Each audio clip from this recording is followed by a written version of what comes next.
we stumbled over diamonds, and I no longer fear the worst.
And Bear, like, you're muted on VMix.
All right, everybody, we were running a quick test for you, and good news, you passed. We didn't, so we're giving it a second try. We're here with the NECC playoffs, semifinals, top 4 action. And Bear Light, we're kicking off with Division 3 Mid-East playoffs. Why don't we talk about the first couple of teams coming up here? We're feeling good tonight. That's what it is, Pyro J. So much so that we were speechless on how good these matchups are. The first one being number 2, Indiana Tech B. They came in at 6-1 in the regular season, facing off with number 3, Mount Union Purple, coming in at 5-2. Chippy Feet and Cloud for the Indiana Tech roster, but they're going up against Mount Union, who also is pretty good all season long.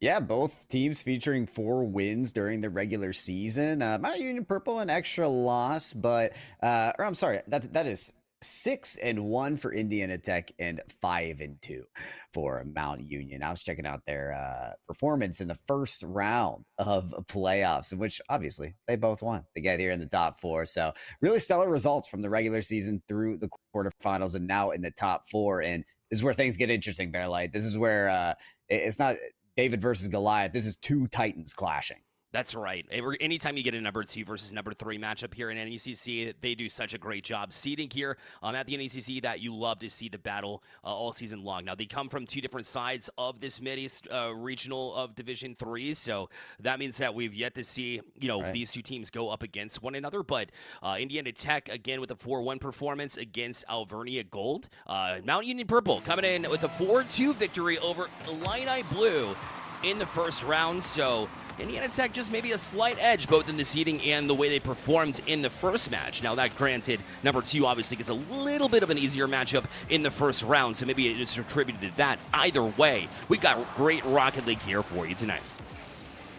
And best of 7, of course, first to 4 wins. So it's a long game Rocket League as well, but nothing these players aren't used to. All divisions in NECC during the regular season feature a full best of 7, and many of them have gone the distance. So you're likely to get just that in the playoffs here, but maybe a little bit of scoring early on for Indiana Tech if they throw on those goal line demos more often. Certainly eyeballing it as we came in here. And of course, the key to success, especially when we talk about you know, these established programs that we've seen for an extended period of time. It's going to be about the grit that you play with, right? You play with the head of confidence. Are you coming in here and really just kind of winging it? That's never really what you see, but the team that really does focus, dial in, and play all 5 minutes of every single game, that's the team that's going to find success here tonight. Yeah, when we're talking about established programs, I'm really excited about this Indiana Tech team. Players like Cloud getting the flip reset off the backboard, trying to tee up their team. You've got an Indiana Tech main squad that is rivaling the top 8 even of CRL at times, or the collegiate space. So when you have like an inspiring main squad like that, the sky's the limit, right, for this Indiana Tech team. So let's see what this program can pull off tonight in the top 4 of these NECC playoffs. Well, they already have their hands full for sure, as Mount Union Purple has been all over them since the rip here. You're seeing them having great midfield presence right on cue as Zandy pulls it down, and Thunder look to march in. He's been the corner maniac here trying to deny them, and that shot going to be on target. They're able to easily get back to it, stretch out, and now Mount Union Purple catching a little bit of steam here from Indiana Tech as they finally found boost in their tanks. They've been starved for a while now. Got to top up where you can and when you can, and sometimes it's hard to find that timing, but the mid and the quarter boost secured by Mount Union Purple. That's going to allow him to drill this ball towards the net. Nothing Chippy can't handle. An easy lean back stop for them, and now it's up to the backboard defense of Cloud. Coming in swinging hot for that clear, but the quick turnaround from Feed, unfortunate on the shot. Think he had a lane there, but the shot got away from him. Sometimes that'll happen early in a series, especially, you know, you come in, the nerves not extremely high. They've certainly been in high pressure situations before, but at the same time, you like to see them kind of settle in, and it takes a minute to do so, especially when you're going up against a team that you haven't seen all season long. So once again, once they find their tread, you'll start to see plays like this develop. Mount Union Purple that close to being able to punch it through, but Indiana Tech will be able to get it over to a teammate. That's before they're demoed off it. A double demo as they try to take a shot also. But Mount Union Purple kind of failed to get an opportunity that was grade A there in that moment when they had to off the pitch. But that might be it. It is Chippy far down. Look at the positioning here from Chippy, ready to pick up the breadcrumbs of this play the whole way through. And look at that. It costed their life. The demo meant nothing in the end. Yeah, sometimes, you know, in Mount Union's perspective, it looked like the back pass was the right play, but you were being tracked down, hunted down, and Indiana Tech was able to make them pay. And Chippy right back to work again off the kickoff. Took less than 5 seconds to make it a 2-0 game. All right. Now, was this Chippy really? That's a steal at the end. You know what? It's a secure. They're securing the goal, and in playoffs, Bear, like, you can never be too sure. Exactly. Always in that moment of misery that you hold yourself in sometimes, surrendering that first goal. You never like to see 2 in a row, especially if you're Mountain Union here at this point in time. You got Cloud working for you as well. The solo play should waterfall its way down, but that one's going to be handled by Mount Union. And Chippy also challenged. Feeds can just give a back pass. This one is actually successful here for Indiana Tech. Mount Union now find themselves in trouble. Shot going to be there. It's going to be denied here by Icy, but Chippy right back to the back wall. That one also denied Mount Union Purple. They're catching some heat here early. Really are. Is there something that Mount Union Purple can do to cool them off, though? I mean, in terms of shot, it's been 9 total, but 9 have been rallied by Mount Union Purple as well. But you can feel that the magnitude of shots from the Indiana Tech side have just been a little bit more to perspire these Mount Union players. Meanwhile, though, still opportunities on the other side of the field, under a minute to go, so they've got to start getting it through the net. And it's a difficult thing to do when Chippy holding the backline, Feed trying to flip into the ball in time. Can't quite do it. Caddy slides it in. You got to know the right time to be able to come back in support and be that close to your teammate and step in the right time, especially against a team that had Feed and Cloud. Those are the two that had the opportunity to go up and challenge. Typically, they're extremely fast to get to the ball. This time around, they took their time a little bit, and if they're going to give you that space, Mount Union Purple is going to take it. Good for them, too, because they have 25 seconds, so certainly not out of this game, number 1. Certainly not out, and only one way to get in. 20 seconds, have to score. TK pops it up. Cloud gonna keep the possession on the other side of the field. And that's a miss from Thunder. Them on the goal line. Big chance to secure the game, but the shot is missed. TK downfield. Cloud hoping to secure the ball and get it all the way down on the clock. A dangerous spiral effort across the net will still give clearance to the ball. Feed knocks it down, and there it is. Indiana Tech start ahead. Both teams coming out with the passion. You know that they are establishing their style of play, and it certainly showed that they were sticking to their guns because Indiana Tech, despite that one kickoff goal, that was literally the difference in the game, was the back-to-back goals here. Both teams put on a lot of pressure, as you can see by the shot count. Mount Union actually with the edge there in this game, and, just one opportunity available, and I believe one missed shot as well that would have been able to equalize this one. So certainly a lot of good things coming from both camps as they started to settle in. We start to see that close matchup that we were looking for here tonight. Pyro, we're in for a treat, man. Well, when there was no scoring in the first 3 minutes of the game, I was like, yeah, we got exactly what we asked for here. But at the end of the day, I mean, Mount Union just needs to find a way to hold it together. It's kind of split apart on the defensive end due to the physicality, due to the high-flying antics of Indiana Tech. I mean, I'm loving the flip reset plays from Cloud and just the rebounding effort in general from Indiana Tech. But then falling to that kickoff goal right after. There just has to be that stabilization from Mount Union. I don't want to see them fall apart when they concede that first goal because they did bounce back there in the final minute. So game still developing here for sure, especially as the shot accuracy sharpens throughout this series. I'm excited to see what we'll witness in game number 2. Yeah, I think you're right because, when we talk about going into game number 2, game 1 was such a battle back and forth for grind. And when I say you got to play the full 5 minutes for every single game in a series, letting your guard down for just 1 second off the kickoff was enough to make that difference, like I mentioned. And now they'll surrender the first one again here as Cloud will make it 1-0 here for Indiana Tech. Wow. All right, Chippy, getting things moving real nice and quick here. You mentioned it. You got to stabilize off that kickoff. And starting to fall apart once again for Mount Union Purple, but I'll applaud Indiana Tech as well. I mean, you can play a little more conservatively at the start of the game. No, they're sending everything at the net to get ahead quick. That demo is going to free up some space here for Indiana Tech as they start from their own end. Left it for Cloud as he will go sky high for this one. A good touch that denied, but actually almost fell back into the hands of Cloud as he was looking to settle it in. And this one will fall down to the ground where Chippy's waiting for it. Has been dynamic, both in the goal-scoring column, but also sparking some of that offense. To your point, Cloud will go back wall, and Mount Union Purple hasn't been able to relieve pressure. Finally, a big clear will allow them to breathe and grab boost, get back into rotation here. A minute in, and it's been an onslaught from Indiana Tech. They're lucky to breathe. Yeah, and I wish they took that moment to breathe right off the clear. Thunder pushed up way too far ahead on the play, ended up behind it and exhausting their boost for no touch on the ball. There just has to be that calculated difference on the counter attack, and well, what do you know? There it is from TK Zanny. TK Zanny was ready for this pass and called off the teammate too. You can tell the communication on point because I feel like, Thunder at the end of the day could have easily just carried that himself and tried for a ground pinch or a pinch off his car, but the better option, because that net was empty, was to go directly on target. So great decision making here from Mount Union Purple to equalize here with 3:52 left. Chippy going straight at the attack, and jumping that early kind of shows your cards in a sense, but they have the mechanics and the calculated 50s to back it up.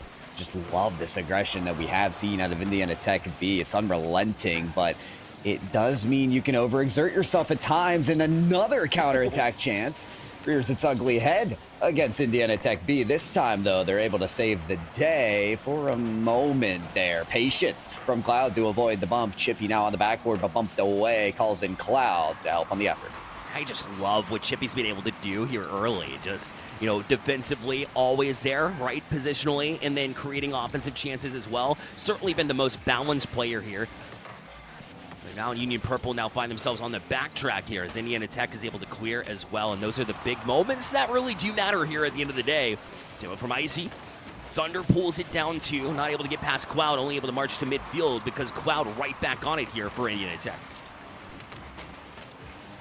Still dangerous here. Pass in front of the backboard. Cloud folds into the play. Icy misses. Cloud with the chance to pass. Thunder leaves it open wide for Chippy. The lob shots off the post won't quite go, but the pass follows and the rebound effort denied. Thunder able to get out in front, but not yet with a clear redirect opportunity. But Feed avoiding the ball and getting into the calamitous zone of the paint. There was no goalie, but no shot taker either. Still connecting the dots are Indiana Tech B on this possession, and the bump will go yet again. And the missed backflip from Cloud means disaster for Indiana. Rare mistake here from Indiana Tech. Any of their teams would tell you better. As Thunder caught him by surprise, went behind them. And sometimes you recognize that and you just put it on net and hopefully good things will happen. Well, you're able to find a little bit of space. The missed backflip is tough pill to swallow, but you still got 2:10 left. Got to put it out of your mind. And here's a great opportunity off the kickoff to do exactly that. But TK Zanny was able to handle it, air dribble to the corner so the rest of the cavalry can come around and try to bail him out. But they're still having trouble. They're not able to get it out. Feed will equalize here just under 2 minutes left. Something about this kick-off pressure. I will tell you what, Mount Union Purple just unable to collect the resources, readying them for the defense. That was a miss on the back line just due to not having the boots to get to it. And positioned a little far from that back post, but nevertheless, I digress. This is another shot off the kickoff. Feed! What a save! Getting back just in time. Something Mount Union Purple haven't been able to do off the kickoff. Get used to watching that type of play. His recovery speed's always been excellent every time I watch Feed in action, so no surprise. Able to swing that one. Leave a little bit of pressure here defensively. Also in the face of Thunder, making it very difficult to get past midfield, and when they do, it falls right back into the hands of Chippy, but Thunder will punch it in. Feed will catch it here on the sidewall, just waiting for a reaction there from Mount Union. Was able to get past one, but not two, and bumped out of the play as Cloud. Plenty of space available, but Mount Union Purple wasn't able to get to it, and now Feed able to dribble it out himself. Off the corner, he'll go. Tries to get that extra little strong play, and Chippy thought about jumping into the play, but Mount Union Purple able to handle it. That hesitation caused Chippy to not get as concise of a touch on it. Kind of flew by the ball, and, well, I guess the possession flew by the wayside at that point. But with under a minute remaining, they are still chomping at the bit. Chippy with that ceiling pinch. That clear from Thunder contested. And now you've got a great effort from Indiana Tech B. That's a waterfall pass down to Chippy. And the follow-up goal gets in. Chippy's always there in support, and there, once again, we see a great touch from Cloud. So that really the 1-2-3 working in tandem as a machine, really, on their offensive side. It's so tough to handle, man. I mean, you go up against this, you don't know which way it's going to come from, but you do know that somebody's going to be dynamic and close it out. That touch from Cloud was huge and set everything up here for Indiana Tech. Ooh, usually the kickoff favoring Indiana Tech B, but the first shot goes for Mount Union Purple. Looks like Indiana Tech wants to lock down on defense to surefire bet their second win in the series. So far, so good. Long ball collected by Thunder. It's been a no man's land. Feed trying to beat the whole team of Mount Union to the ball and succeeds in doing so. Ton of boost to get massive clearance on this ball. Find a teammate, get it to Chippy. Unbelievable save from Thunder. Icy follows up with the block, and there will be one last desperation effort for this team. Under the ball is Icy as it's taken away, batted around by Indiana Tech players. And they search for the ground. Will not find it for an extended period of time, but eventually it falls. Indiana Tech B up by 2.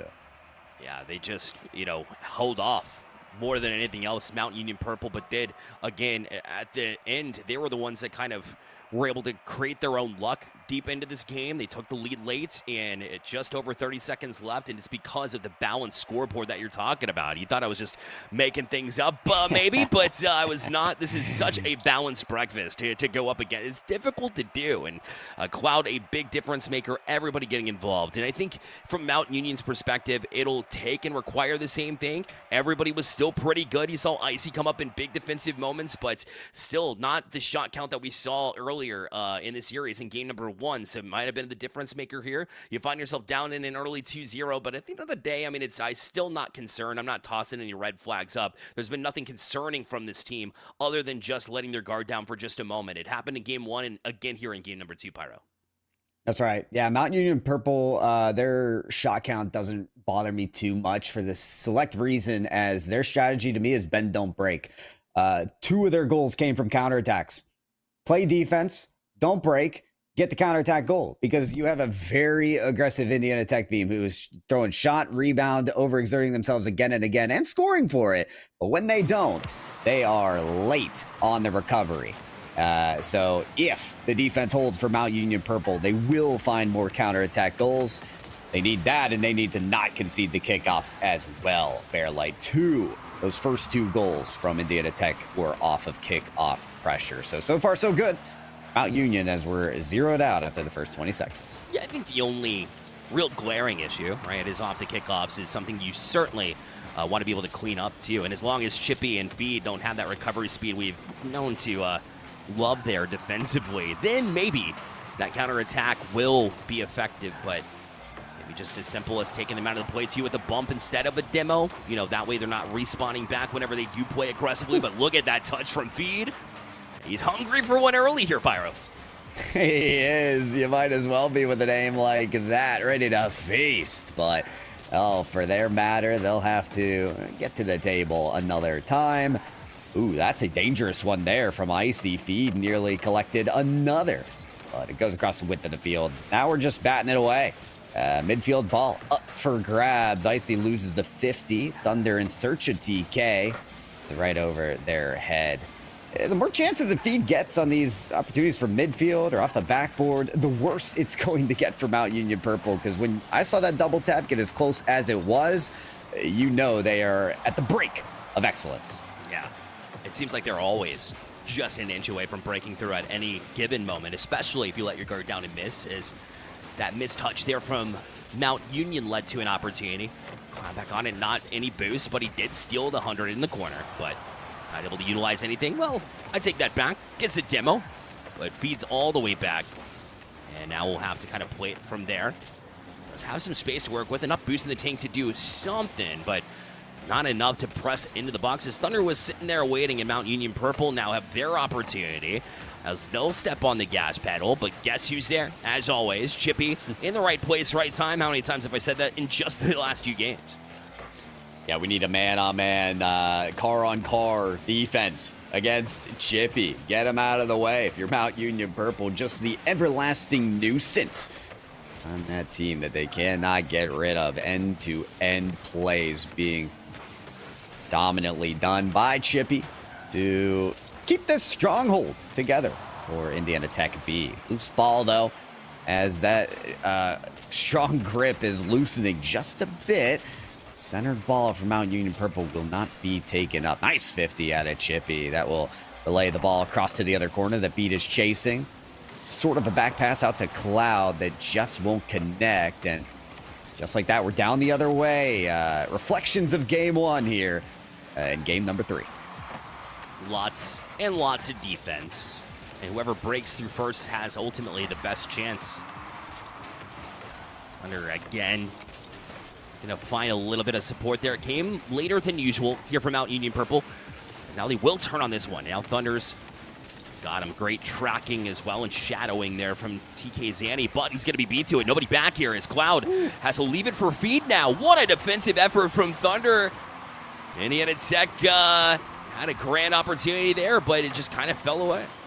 Cloud knew what they needed to do, get the flip reset with no boost and fling that ball to the net, but without any resources, it is so difficult to pull off.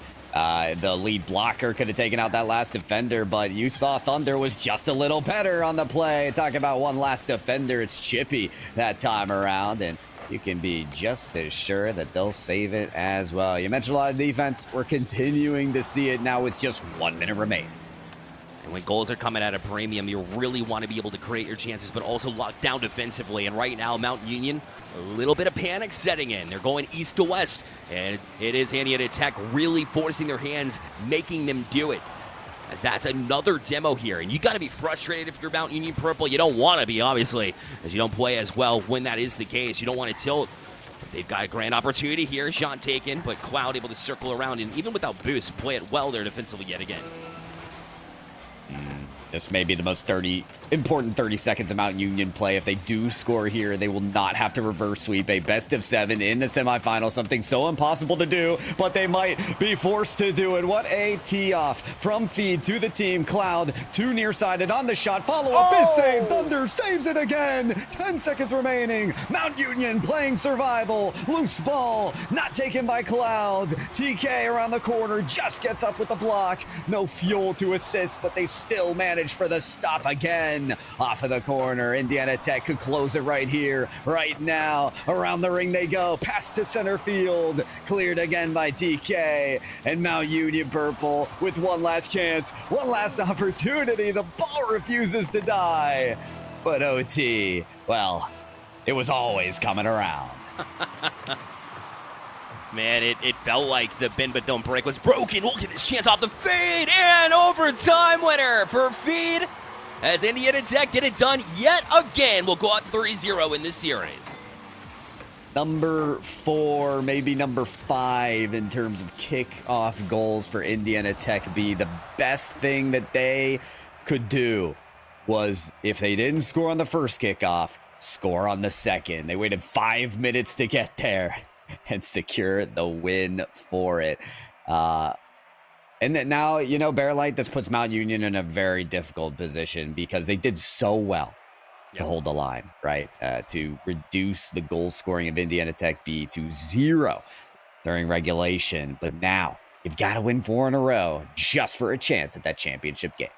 And it's a question of how do you approach this? Because right now, the bend but don't break, it's been working, except you haven't been able to generate offense because there are very minimal holes from Indiana Tech B. Right. And when you've been able to create some of those holes and get some demos on the defensive line, in addition to that, create even more chances, then that's when the opportunity, when you took out that demo, your teammate is in desperation mode defensively, looking to get it out and get a pass down the pitch, but you're busy trying to get the demo. I've seen that in a couple of instances where it's like, danged if you do, danged if you don't, right? Just not able to find the right opportunity because you're busy trying to create those chances. So every little moment matters, and I really do feel like Indiana Tech's been prepared for just about everything. That's what you get with one of these top-notch schools and a lot of experience within your program. You certainly get a lot of great plays, great decision-making. Feels like it's so hard to break through type of situation that we're finding from Indiana Tech. I think it's going to come down to disruption. Like you said, Indiana Tech looking better and better as the series goes. I think they're just getting more comfortable on the pitch. And how do you get more comfortable than this? A floating cloud leads to, I don't know, a hailstorm, bringing down the heat for the first goal. Man, that's certainly a way to force Mount Union to chase the game, is by scoring within the first 10 seconds, essentially. It'll be 11 seconds into this game, and now Mount Union's going to feel like this game ticks down quickly. The desperation will set in, and that's not a way to play bend but don't break, because he'll break through. Chippy again, 2-0, Indiana Tech. So the cloud floated, and then we got a chip goal from Chippy. Okay, I see what y'all are doing here. I need Feed to get about 3 goals this game, and then everyone's cleared. He needs to get on his feast, and he's been close all series long, but Mount Union Purple, this game 4 is getting less than close. If they want to be present in this series, we're going to need to see some kind of offensive production, but we're seeing it on the other end. Cloud nearly with the air dribble ball. Yeah, certainly. Looking for a storm from Thunder, ice in the veins from Icy, and I'll let you take TK his Annie if you want, but I'm not touching that. I'll think about it. Yeah. Another great passing play here from Indiana Tech. That one's tracked all the way. Shot taken as well, but TK Zanny right in the right place, right time to make a save. And when you make little wins like that, you want to be able to kind of celebrate those and get the communication going yet again. Great bump attempt, but Chippy came across again in support to make sure that shot didn't even take place in the first play. Mm-hmm. Listen, that's what's needed. We may get to that defense wins championship style of gameplay that we've seen so much in this series. Again, games 1 and 3, It took in game 1 maybe 3.5 minutes to see our first goal. It took in game 3 all the way until overtime to see something push through. And you mentioned that's because there's very few holes in these teams, but the gap has to be found. And this time around for Mount Union Purple, they're trying to create it with 2 aerial strikers. Neither of them finding the ball on that play. Icy able to just get up for that save. Mount Union Purple, it's going to be more than just the blocks from Icy to get back in this game. And although I like the confidence here, the double commit just tells you how little off they seem to be in this moment when the pressure is on them. Again, there it is, wide open net here as they're able to get back, but Chippy will make sure, just a little bit of insurance policy, not only just in that goal specifically, but also in this game, a 3-0 big gap. The biggest lead we've seen all series long comes when Indiana Tech's up 3-0. And that was nasty from Feed. I loved that angular shot that we saw that came right off the nose of that aerial play and whipped it to the bottom corner. Chippy, a great 50 to dunk it in, but just this team looking better and better for Indiana Tech B as the series goes.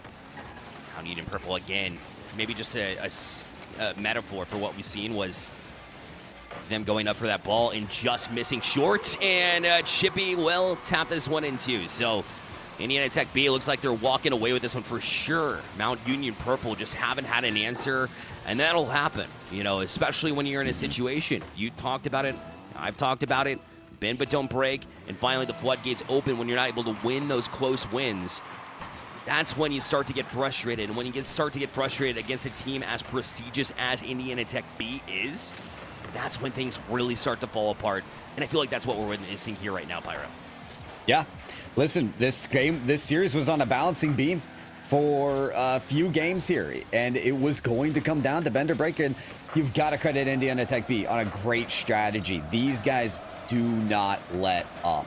It is crash the boards constantly, and that can exhaust teams. It's exactly what we saw in today's semifinals, and kudos to Indiana Tech B for not pivoting off it, not adjusting after they conceded counterattack goals. They just sharpened their efforts on the recoveries and started really dialing in on the shot taking. So just impressive to see the development throughout the series. With a minute 30 remaining, it's going to be a long shot for this team to come on back, but what a beauty on the counter. The give and go 1-1 with Thunder laying it in. Certainly a good start for sure, and you finally kind of got a back and forth. Thunder read that play incredibly well, and instead of becoming a spectator, was able to jump up in place. Perfect back and forth, give and go, if you will. Mount Union Purple, maybe a little bit too late here to start to shine and make plays like that. You wish you saw it a little bit sooner, but that one is just going to secure it even further. So nullifying everything there in true frustrating your opponent's Indiana Tech style there. That's right. This is a hey, championship making team right here of Indiana Tech. It is the fact that they're not rattled, right, by a single counterattack goal. They're gonna punch back, and they're gonna punch back harder. Icy, fantastic 50 that lays the ball right up towards the net. It is saved in time by Chippy. Thunder with a good opportunity here. Played back again by Chippy. TK trying to get anything started for the team. They may resort to telekinesis if they have to. Some kind of magical wonder may be required to get Mount Union back in. Yeah, and that all goes back to what you're saying, the never give up type of situation there from Indiana Tech. And like you were saying a little bit earlier, you know, they continue to just make it so that Mount Union Purple hasn't been able to find solutions at all. They'll get one here, but at the same time, it's been answered back just about every single time. They didn't change their strategy. They didn't need to. And when those goals do go in, it's just you trust the process, get ahead on the scoreboard, and see if they can ride this out here. Mount Union Purple making it interesting, pulling it back within 3. But again, once I said a little bit too late, I still feel that's true, especially if you're going to miss opportunities like that. That's right. DK with one last show for this ultimate journey. The Mount Union Purple have had an incredible regular season of 5-2. Fantastic win in the quarterfinals against Illini Blue. 4-2 series that they featured there. But the top 4 are for giants. And standing taller at the end of this series, high amongst their competition, was Indiana Tech B with a 4-0 sweep, and naturally, a 6th goal to cap it off. Yeah, just the statement piece here at the end, trying to maybe install fear whenever they go up against the winner of RMU and NIU Black here in the finals. Again, that coverage will not be on broadcast, but it's certainly one to keep eyes on. And you got the bracket ahead of you, that's what you got to do. But the Spartans, to your point, able to stand tall. Indiana Tech B to the finals of the Mid-East Regional of Division III. Congratulations, Indiana Tech B, and what a performance during this matchup. Again, typically when we get to the semifinals, you meet a new challenge, right? You get someone from a different conference of your region, and you have to adjust, you have to adapt. But Indiana Tech B, they just drilled their heels in further. They said, we will not stop rebounding. We will not stop going for those kickoff goals. And yeah, we may be slow on the recovery at times, but that's a risk we're willing to take. And they made it again and again and again and again in game number 4 until those goals were too much to muster for Mount Union. Fantastic to see them. And as you mentioned, Bearlight, they'll go up against that winner of RMU and NIU in their championships here of this conference. It's impressive, the work that we saw from Indiana Tech B here, because in order to make sure that you prevent yourself from seeing those counterattack goals, which, again, to Mount Union Purple's credit, that is the way to approach Indiana Tech, especially if they're able to outspeed you a little bit and frustrate you with some demos there. You have to be basically perfect there in every single moment there from Indiana Tech B, and it felt like they certainly were here, and you got to give them credit for sure. Well, that game match is settled here, and that's brought to you by Blue Light as well. So gamers, I know your eyes are taking a beating out there. I get it. Me too. But By Blue Light has me covered, and it's got you covered as well. So premium blue light glasses, keeping you sharp, keeping you focused, and ready for victory without any eye strain whatsoever. So level up your game and protect your vision. Check out Buy Blue Light today, official eye care partner of the NECC. That is BYE, bluelight.com, BYE, bluelight.com. Pyro, more Rocket League coming at you, man. That's right. We're not saying bye quite yet. We're saying see ya in a sec. Division 3 to Division 6 playoffs coming at you after this break.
frozen over like I am.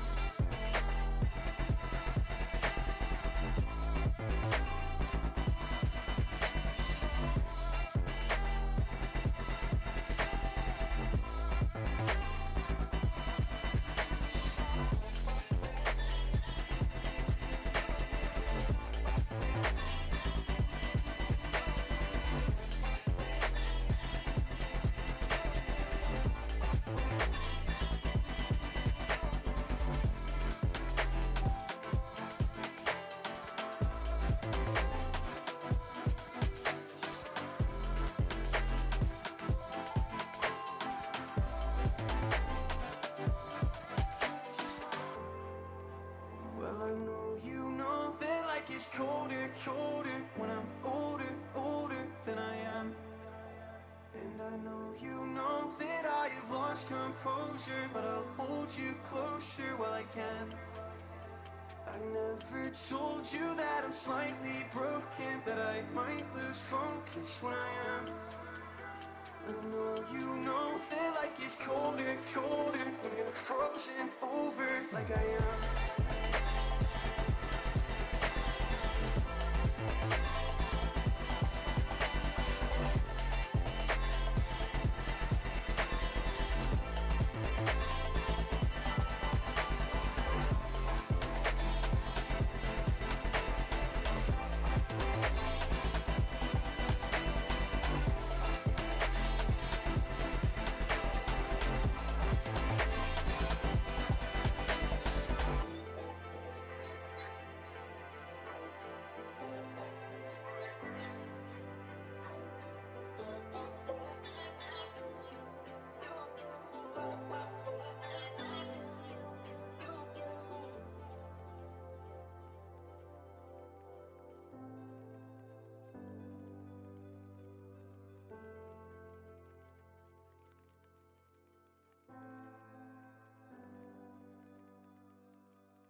it cuts quite like a memory, especially one that you're trying to forget.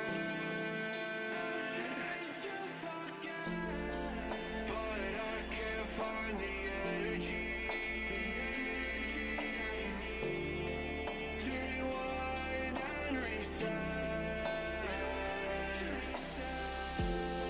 I know you don't wanna be used, but you use me to build up.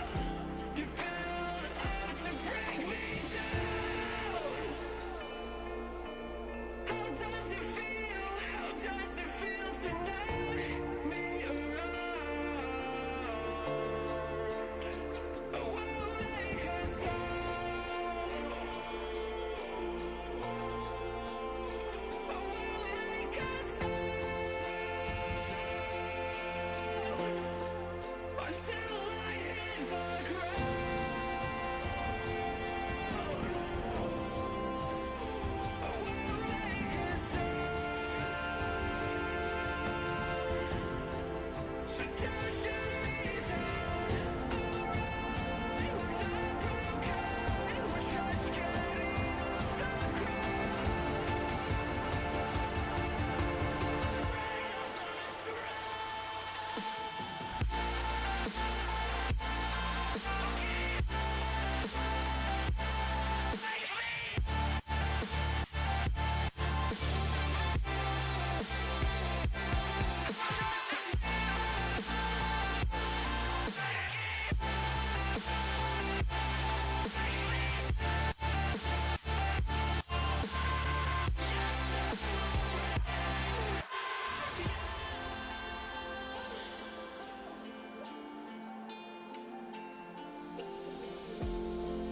Sometimes I lack the bravery, 'cause I know I fear the Welcome back, everybody. We got more NECC playoff action coming right your way. Just wrapped up with the first one. That was our Division 3 match, I believe, in the Mideast. And now, Bear Light, we're headed off to Division 6 for another top 4 slugfest. We sure are. East region specifically, which we got to see a little bit of a sneak peek last week of that, us personally, on the Post University channel. But number 2, Eastern Eagles White, coming in at 4-2, facing off with the number 3 seed in SNHU. The Patriots Yellow have a 6-1 season that they're coming off of. So this regular season, certainly pretty hot coming in as that number 3 seed. That's a great record coming in. Nearly 7-0. They lost to the number 1 seed Endicott in Game 7. So it doesn't get closer than that than to pull off just barely that 6-1 record. So yeah, that makes me particularly excited to see this South New Hampshire squad. They may be the lesser seed, but it seems like they've been able to carve away more wins than their opposition here tonight. No doubt about it. Fallen Realms, Nerfa, and Squishy Shark will get the call here for Eastern Esports. Meanwhile, Eagle, Cole Chandler, and Arctic Wolf will be the 3 on the pitch here for SNHU Yellow. So these 3 for both teams have been very present throughout the regular season. The regular 3s lined up and ready to go, which means we're in for a heater for sure. Again, that number 3 seed having the edge here, coming from a, maybe it depends on how you look at it, right? Because it could be a situation where it's was this a stronger portion of the East region of Division 6, or maybe they're just a lot of great teams there and kind of rounded out accordingly. So it's tough to say until we get on the pitch here tonight. I do know the Eastern Eagles coming up a 4-2 win. So are SNHU, 4-2 win against Temple for them specifically in round 1. So both teams have a head of confidence coming in here, but obviously looking to perform better when you get later on in these playoffs. Yeah, 4-2 is a good result for, I think, both teams. It shows that they've gone against some resistance and adapted or kept steadfast in their protocols to carve away that win. And on the point of SNHU, I think maybe it could have been one of those weaker regions where them and Endicott just kind of stormed across everybody else, but we're not going to know until we get to the match, like you said. So let's go ahead and do it, everybody. Our second semifinals matchup of the night is here. The number 2 seed of Eagles White versus the SNHU Yellow squad is on. Just as important as Division 3, Pyro. It's all about being able to, settle in early, be able to figure out where do you want to approach. Do you want to take the approach that we saw from Mount Union? Or you want to wait back, play bend but don't break? Or are you an Indiana Tech playing much more aggressively, positionally a little bit more forward? Expected out of SNHU. I got to see a little bit of them during the regular season. And we'll see if the Eagles can maybe counter that the way that we've seen in times past. But 30 seconds around, and we saw a lot of defense last year as it continues that same trend here in this one. Yes, definitely some similar trends, especially with one team getting a little more heavy set on the demos than the other. WDS Eagle tracking that ball back down to the ground. Was happy to have reinforcements because that one almost slipped through. Some good disruption play here. Start out for the Eagles white on the demos, on the shots, and we got another one coming through on the other side. Nerfa exacting revenge on the demolition. Sparks flying either way on the field here, Bear. A bit of a settle down here from SNHU as you saw Eagle go to catch it. Eagle going up against the Eagles, so no confusion there. But a good punch out here from the Eagles white defense. Squishy Shark going to live it right down for a teamie. That's been great passing down into the middle field, especially for this Div 6. And Fallen Realms has an opportunity with a touch off the back wall denied by Cole Chandler. And Cole's going to work their way back with a mid boost and a double tap to the pass. Shot rings out. Savage had the right idea, but just a little off on execution, which is typical for these first games, as players know what's at stake here. They got to shake off the nerves and slot those goals just as they've been doing all season long. SNHU looking a little bit more so on the side of going up with confidence, although a couple of times they haven't quite connected, but expect that to certainly bend its head and become a little bit more clean as the series goes along. Not sure the status of these players as far as whether or not they've been to a semifinals, but obviously a big moment no matter who you are in this one to try to punch your ticket to the finals, as we've done once already tonight. Let's see which team can get that edge. The all-important game number one still remains scoreless here. And almost changed except for SNHU able to make a last-second dive across the pitch and make that save, make it 2 saves as they get out of the zone. Oh, nice idea there from WDS, and now it's the ball left actually for a teammate, and that was the right idea. Cole Chandler slips this right past the defense on a beautiful diagonal. You love how the Patriots work together in that moment, and a demo at the tail end to just, add injury to insult, I suppose. We'll love to get that early lead. SNHU yellow in that driver's seat now here at this point in time, but Eagles White have certainly had a share of their own opportunities, include this one in the conversation as they go back wall. The follow-up opportunity going to be shot to the corner instead. Now you got numbers the other way. An opportunity to try to jump out and get the bump, but they didn't really look for it there, to be honest. It's still SNHU looking to press in and make it difficult for the Eagles. They are hungry for the 2-0 lead, but that's not going to be right now, and at least not in that possession as it's right back down the pitch. And Eagles White are doing great, I think, on the head of Squishy Shark, who seems to be the front man for this operation, getting a lot of great clears downfield, but finding themselves out of the equation. Never mind, add a Shark back to the equation. That was a wild save off the post. Maybe Eagles White can make more of it as well. Demoed for the effort is Fallen. Had that ball been left for Squishy Shark, I think we'd see a tie game. Almost got a touch there and actually swung around and did get to that ball next, even though it seemed to be eyeballing the Patriots jumping up in that moment. As the demo at midfield will open things up. Fallen Realms not able to get a touch either, but he'll catch a pass again from Squishy and get some ball luck here. A little bit of bounce luck. Here's Fallen Realms will be credited with this one, the equalizer with 58 seconds left. Sometimes it pays to just be in the play there. Fallen Realms kind of rounding out on the defensive rotation, but decides to still play a piece of the ball. They pick up a slice of the pie a bit heavier than expected, but they'll feast on it. Tie game, minute left. That's one open, chance shot, and they're going to strike through. Eagles will regain that lead just as quick as it disappeared with 51 seconds left, and now in the driver's seat once more. Oh, man, Squishy Shark, yeah, you just got to line it up at that point. Expect the unexpected, right? Yeah, the backboard defense is there for SNHU, but it's right off the kickoff, and players will not have the resources or not be as set to make that play, just like this, a kickoff chance for SNHU trying to get this game tied up again, but Squishy Shark showing off on the defensive end with a great save, holding that 1-goal lead for now. Trying to add to it. Press of the box, but no support from teammates. So that'll allow SNHU yellow able to dive onto this one too. A loose play. This will go back wall. Great touch away from Fallen Realms. So just kind of place that one off the crossbar and get it out of the reach of SNHU, but still diving into it. I like this aggression late. It's what you look for with 14 seconds left, but Eagle not able to get a touch, so that'll leave it for Fallen Realms, who does a great job to dribble it, but look out, it's right to goal. Now shot taken, but well wide of the target. With 2 seconds left, they'll take another shot, but Fallen Realms stands in the way too, shielding that one and not allowing SNHU to get back into it. Eagles White will take the Game 1 victory. There's a game well fought. The tied-up game just stirred Eagles White to be a little more ferocious on that other end, and confident as well. You know, you see the saves come out specifically from Fallen and Squishy. Oftentimes when they pick up those saves, they're able to bat that ball down to the other side and convert a shot and maybe even a chance of a goal on the other end. They also capitalize on a great kickoff play, leading this team to just show off mechanically. You know, like that follow through on Squishy Shark again on the backboard play.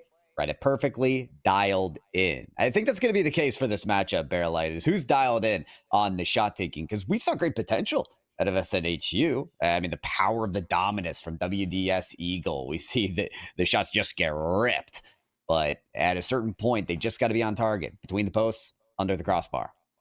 Yeah, agreed. And, you know, we saw it literally on the goal line a couple of times, certainly once. It was inches away from being able to, at that point in time, tie the game at 1. They eventually did anyways, but that would have been ultimately their second goal. That would have put them in the lead, and then we would be talking overtime potentially if that were the case. So there's those little moments that happen that you need to be able to capitalize on, especially when you look for some support. There were some passes that seemed like there should have been a teammate there, but at the same time, you have to calculate and say, was that a blind pass in the first place? Sure, you expect a teammate to be there, but that's where communication comes in handy. So we'll see if SNHU can't clean that up a little bit and maybe keep themselves relevant here in this series. Hopefully the server stays alive too. I was just mentioning that because we had some cash cups here for Rocket League Champions Road, those tournaments that they host, and the tournaments were delayed almost an hour just because the servers were down. So fingers crossed that sticks together. One thing you don't have to question is whether or not this Eagles White attack is going to be linked up, because that's a beauty of a shot chance from Fallen to find the back of the net.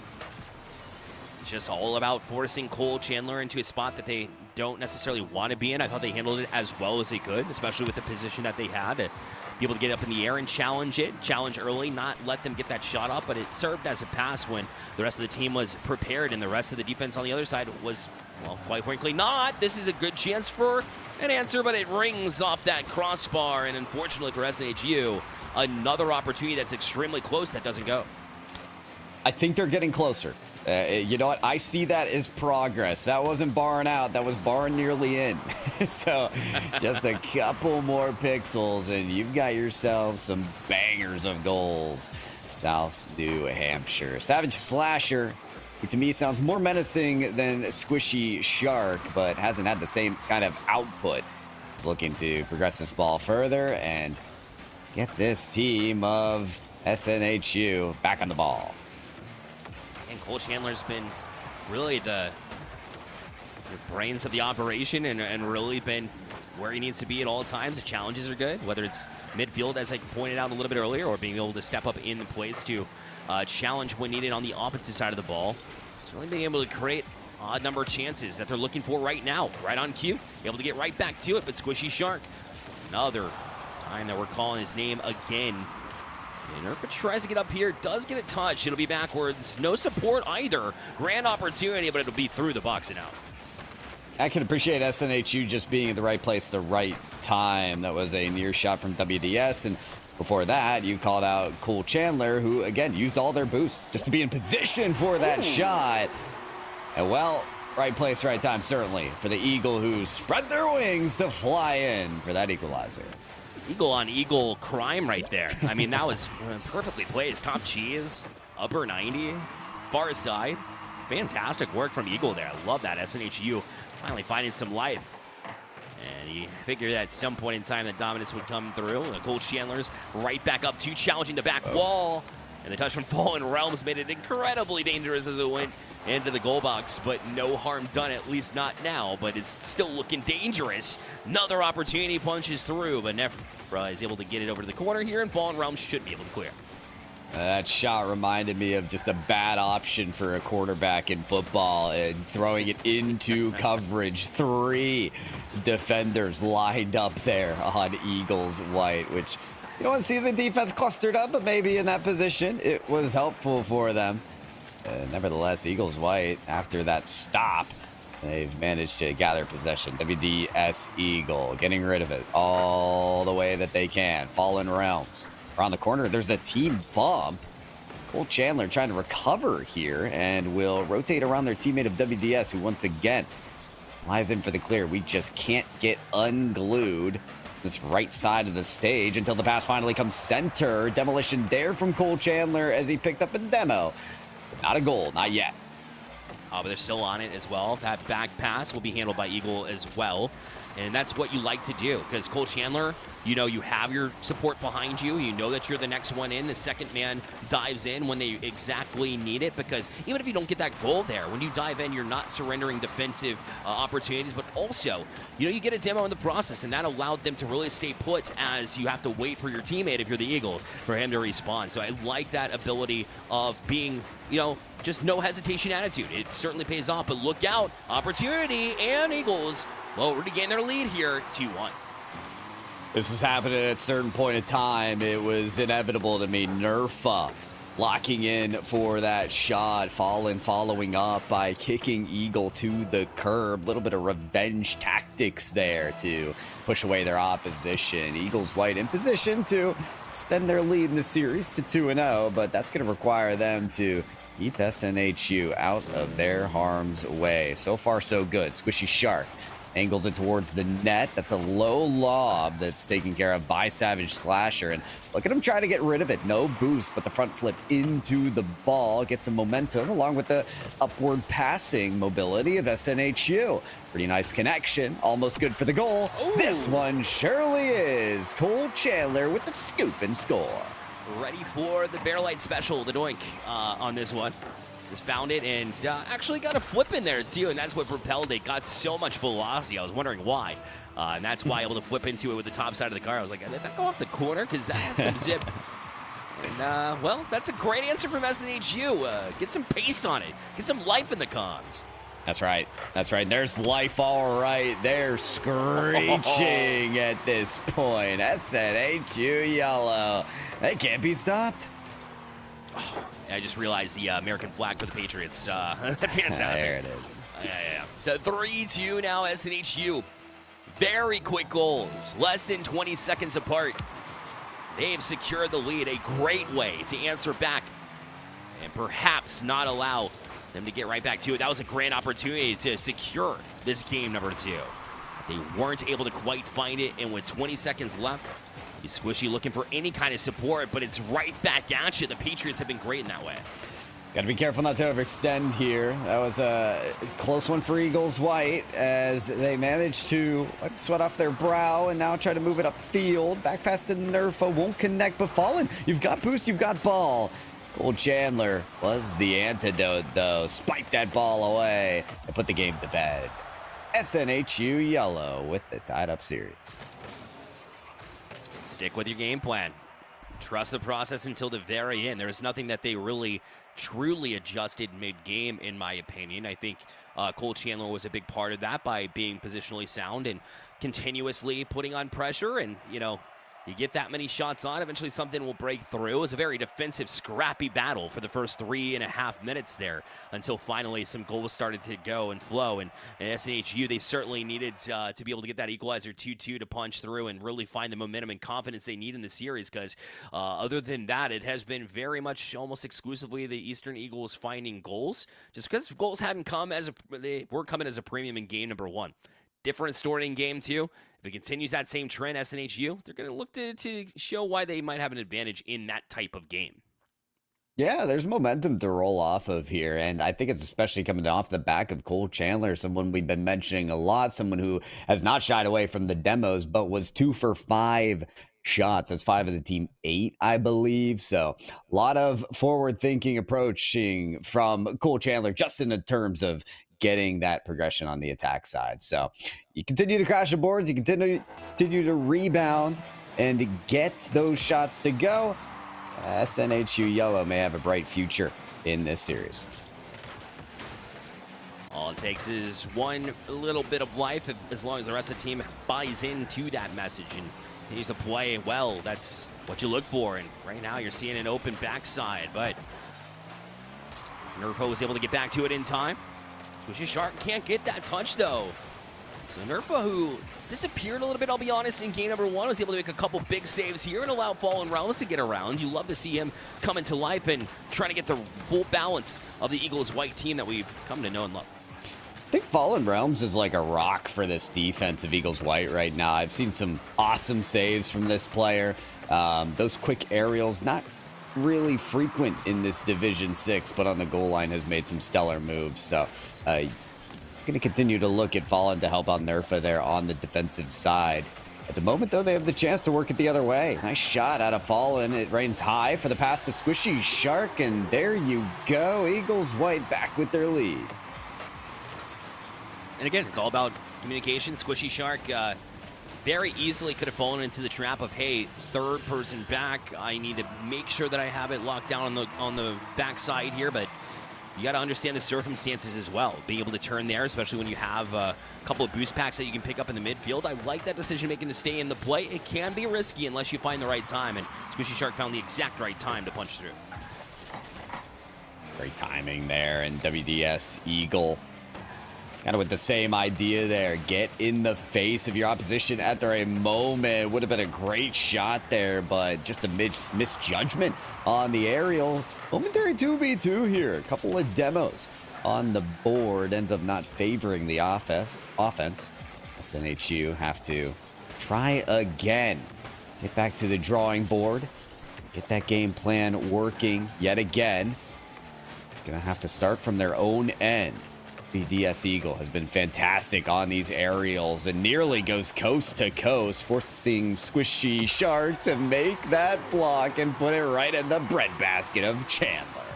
Chandler is a wall master. I'm wondering if he's got the wall crawler. No, I guess he doesn't have anything as far as his tag goes. That's what it seems to be. Just like constantly pressuring it. And listen, you know, you've got a lot of players that have the office, you know, when we talk about soccer, hockey, even Rocket League. Been plenty of examples of that, and certainly it's one of his places he likes to be currently. Midfield and be able to work off of that. It's been effective, and listen, if it works, it's maybe a little bit unconventional from time to time at SNHU. We'll reap its benefits in the meantime and stay even here as they equalize at 1. Not only just in this game, but also in the series. It's been as tight as we imagined. As indeed, this is Dangerous Eagle once again near the ceiling. That is not a sight that the Eagles want to see, as you'd expect them to dominate the skies. And WDS Eagle on the other side has raised my eyebrows on their performance in a good way, of course.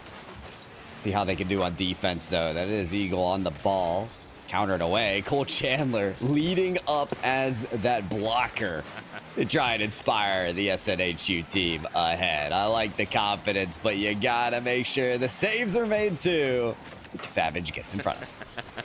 You know, that could have taken a 1v1 situation there in that moment, but said I would better off being able to disturb the back line, and we see it pay off here as SNHU another lead here after taking game number 2 and dropping a goal early to the Eagles. They're able to answer back pretty quickly. Squishy versus Savage there. Squishy had the right idea, trying to get to the ball quickly before it crossed the full plane of the net, and just couldn't time it right. At that point, it's an easy layup for Savage Slayer, and that lead for South New Hampshire. Chandler right back on into has been certainly one of the more active players here, both physically and on the offensive side of the ball. I see Nerfa trying to challenge here as well, but Savage all the way to the ceiling. Like to see this play. He might have punched it away from a teammate, able to recover on this one. His Eagle has control of this one too, and was working his way eventually to the net, but it was denied. Now back out to center. Squishy Shark will rotate around, has plenty of room, but unfortunately forgot the ball. Gonna need that. As Cole Chandler will let the shadow back here into the 50-50, but now that you see a teammate being bumped, a great job just to get it out the center, but will ultimately give away possession here as Squishy trying to dive in, does get the touch, and a sharp angled shot here by the Shark.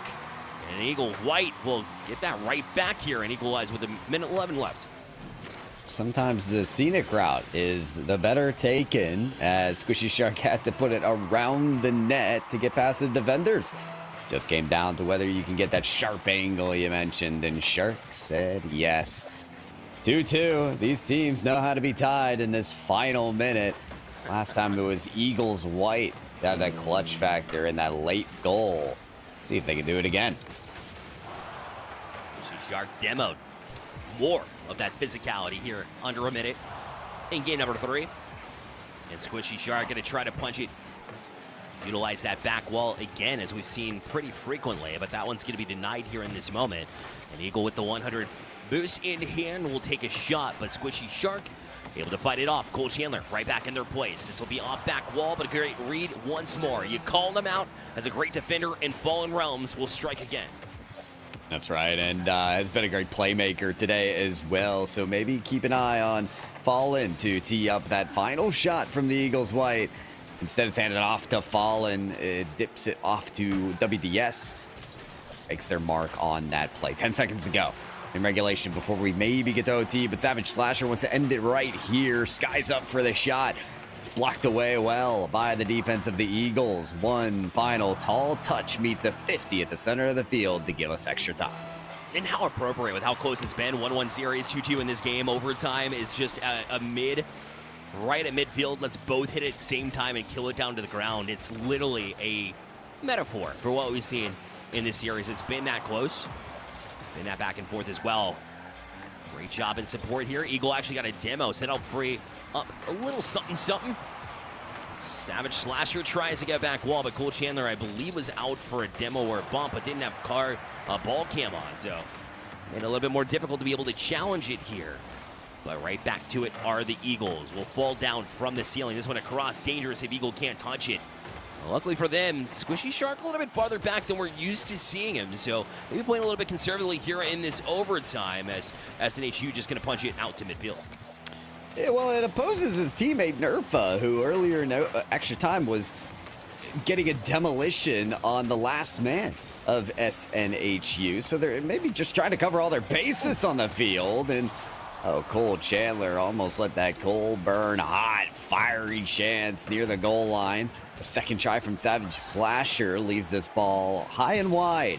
And though the turnaround from Shark over to Nerfa nearly connects, but the redirect goes high. Fallen topping up on boost, getting past 2. This is a golden opportunity for the Eagles White. Pass across the plane of the goal goes blocked by Chandler. Eagle had a big touch, but there was nobody there because they double committed a bit, and even the Cole Chandler would be able to get back into that one and bail them out, because that was a very dangerous look here, and the Eagles could have easily potentially been able to end this game. Take the series lead again. One of these teams has to do it eventually, but it feels like it might take a little bit longer than we're used to in an overtime. Very tense. I mean, you can cut the tension with a knife. That might feel it.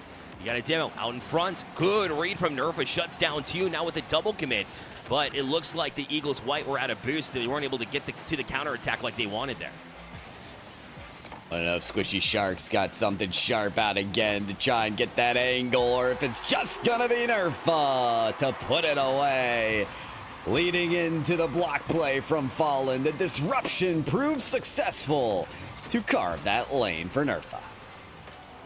And Eagle almost looked like they're anticipating that. And, I would have liked to see a challenge out for who has the ball, especially when you know that your teammate was demoing up there. But at the end of the day, you're making those quick time decisions, and you just have to brush it off and move on to the next one, because it will happen from time to time. A lot of defense from the Eagles this time around. It was actually sneaky how much of an advantage SNHU had on the offensive side of the ball based on that shot count alone, plus the amount of saves that were up there. Nerfa had a very slow start to the series, but has certainly amped it up as of late, and the Eagles certainly could use it too, as the Eagles white team able to take the lead here in the series. Yeah, and I'm excited to see more from Nerfa throughout the series, because they did it all on either end of the field. 4 of the teams, 8 saves that game, but was the one harassing in overtime. Just kind of said, I'm done playing full-time defense. I'm going to be bold and create these chances in overtime. So you don't often see that kind of boldness in Division 6. So I'm really excited for Eagles White. Bring that into the regulation time, bring that coming out the gate in game number 4, now that you have the momentum, and just continue to try to disrupt SNHU, because getting a team out of their flow here in the semifinals is all how it goes to get a little extra advantage. No doubt. I think, SNHU coming in, the Patriots Yellow team 6-1, as we pointed, and very close to that perfect record. In the playoffs, faced off against Temple, but this team is a whole different level that they're going up against. This Eagles white team has certainly proved to us already they can play this team close. That was nearly perfect, but Squishy Shark right back at it again. 1-0 lead here, as they just got the better of this opportunity. You get balls deep, and this is what happened. I mean, if there's one thing that's being learned of SNHU, it is that do not let Squishy Shark get the ball off the backboard. These reads have been excellent ever since game number 1. Shark is just dialed in for those chances off of the backboard. It's a great start here for the Eagles White. That overtime win leading into more success here for game 4. Cole Chandler's giving away possession here, was hoping to be able to get back down to it or have some support from his team. Eventually it will punch through, though, and here's a chance for Eagle as it goes back wall. Nerfa on it too. As we've seen so many times this series, it kind of lays stagnant there at midfield. That's until Nerfa took it upon themselves to jump into the play. This one will be up. Squishy Shark opportunity, just a little bit high on that shot here. Fouls it back, but Eagle not able to connect here. Fallen Realms did a great job of just focusing, as it looked like it was going to be off, and was. But now it's in the hands of Cole Chandler. He's got a clean dribble here. 50-50 will open it up, but Eagle that close to being able to get to it. Back and forth play, but a big save from Nerfa. Follow-up shot is denied as well, as the Eagles will somehow get away with their lives there. It's like 4 saves in a row, and WDS Eagle just kept firing away again and again, and was met with the same opposition each time. Incredible resistance that we saw there from the Eagles White to hold that 1-goal lead. How many more saves can they collect just to hold on? It's been impressive. Maybe they can turn it around for a chance themselves. Squishy Shark trying to cut through that midfield line, but Cole Chandler saying, no, go back on home. They've got the tie ball game. Are you surprised we're back even here, Pyro? It's no way all series long, back and forth. No team can truly pull away. I would be shocked if you told me a situation where there's actually been a 2-goal lead. I'm not sure there has been. Maybe it was in game 1. I don't even think so. At that point in time, it's been that back and forth, and you love to see these two teams battle it out like they have. I really do, because it's all about the response play. So the onus sort of on SNHU now. You got scored on. Can you battle back as you have so many times? I'm looking at WDS Eagle. They've gotten all those chances, all those tries, all those shots. Maybe they can continue the success for SNHU and respond with a win this time for this team. See, as a clear's going to be hard to pick up there. Fallen Realms collecting all of the power necessary to see the other side of the field. Cole Chandler whipping that one around. Squishy Shark better off leaving that for a teammate. WDS gets past 2, goes for the demo, but misses. Great evasion tactics there for the Eagles. Back on in the corner, Cole Chandler Left for Eagle as they'll play it over the side while they try to gain some traction from there. A clean carry, even maybe got a flip reset, but wasn't allowed the opportunity to use it as Nerfa was on it. Also a shot taken, but Cole Chandler able to turn that one away. This one's still hanging in the middle of the field, but a couple of demos will make it a little bit awkward there for SNHU. And when they get the shot off, it'll be well wide of the target. Here is Squishy Shark will now try to play into the corner, but they've got some pressure continuously mounting on them. Cole Chandler with that back flip to try to pop it into the zone, but nothing doing here as that one's denied as well. Now a good setup touch there from Nerfa, but the turn not able to beat the defender here as WDS Eagles showcasing some of that speed you talked about. Now right back into the hands of SNHU, but still not able to get out to midfield. They do have some boost in the tank, so we'll see if they can get a clean breakout here defensively. It's been tough to break out because you have players like Nerfa, once again, bringing that boldness out in this team of Eagles White that I talked about before the game started. You saw Nerfa stay in the orange end of the field, even with no boost. You know, pick up a pad and go again. They're willing to risk it all for this winning goal, and they might just get it here. Nerfa, again, on no boost, will pick up pads as Cole Chandler works to get a creative 180 on the car. WDS Eagle breaking free, but missing that touch. Nerfa goes in for the shot, and Cole Chandler flips right into the ball to get that save. A momentary chance there for the Eagles White goes uncollected, but that doesn't mean they're out of chances. This ball's still being fired away one side or the other.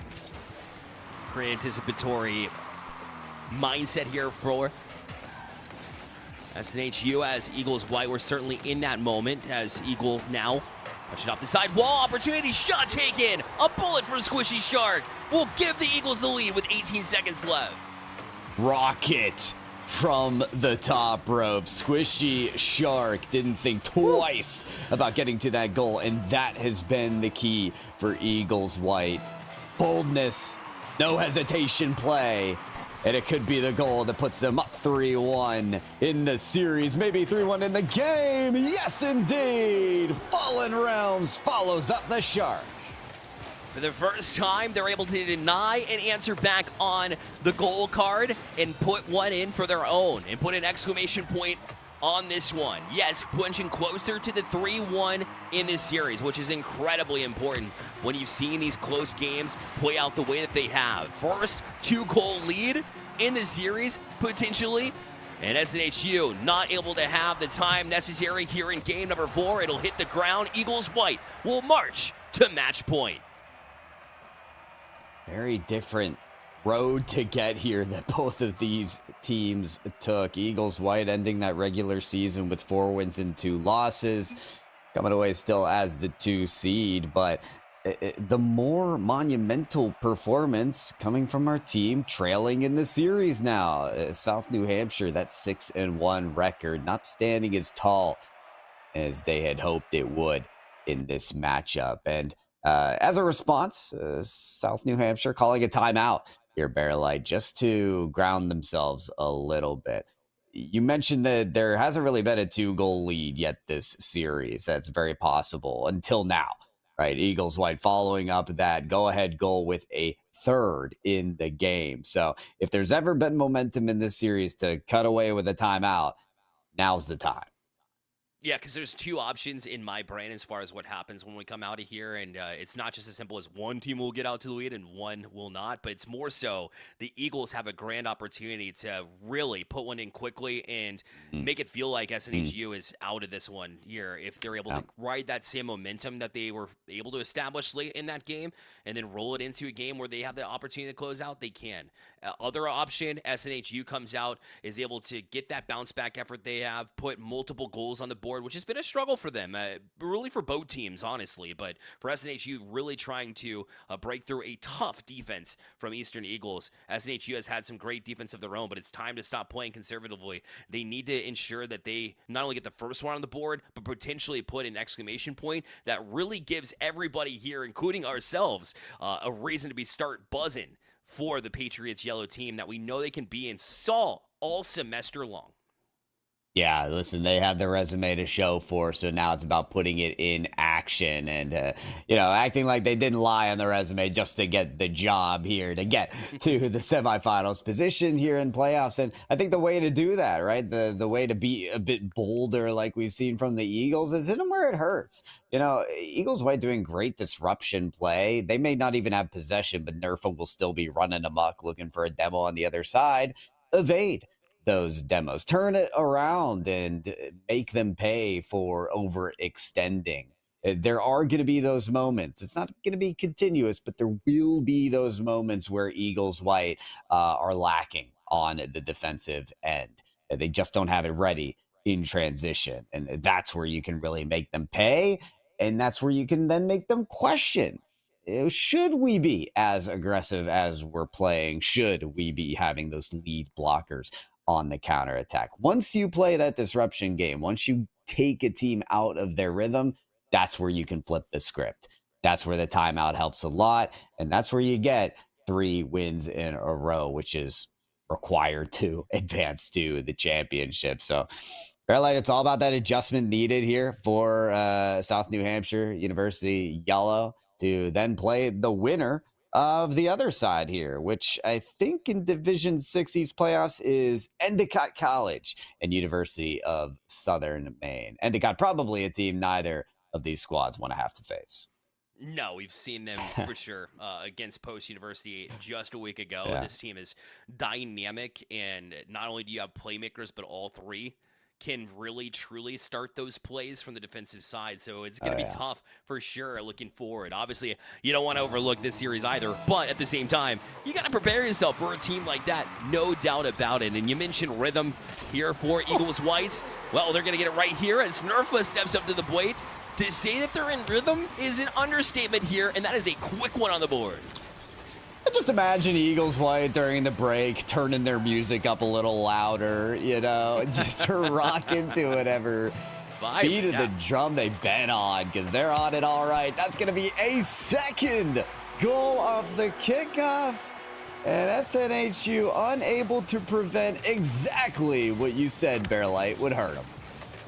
I'm telling you, they jumped out, rode that momentum, and I don't know what happened, man, but game 2, somebody unlocked Nerfa, and Nerfa has been going absolutely bonkers in this series since that point in time, and the Eagles certainly could have used it, and they will continue that same train in SNHU. Just want to try to stop the bleeding, if nothing else, to at least get themselves settled into what is a quite a roller coaster ride already for game number 5. Yeah, this is the biggest test that SNHU will face, and not only of their team, but of their character. Their mettle being tested here because you don't want to break from the plan. 2 kickoff goals. Don't change how you direct yourselves across the next 2, maybe even 3 minutes of this game. You still have an opportunity to dictate the pace of this game, despite the scoreboard, as they do find themselves in the blue end of the field. Savage Slasher with maybe a double tap. Cole Chandler with a shot off the bar. Opportunity runs dry as Fallen redirects it off the backboard.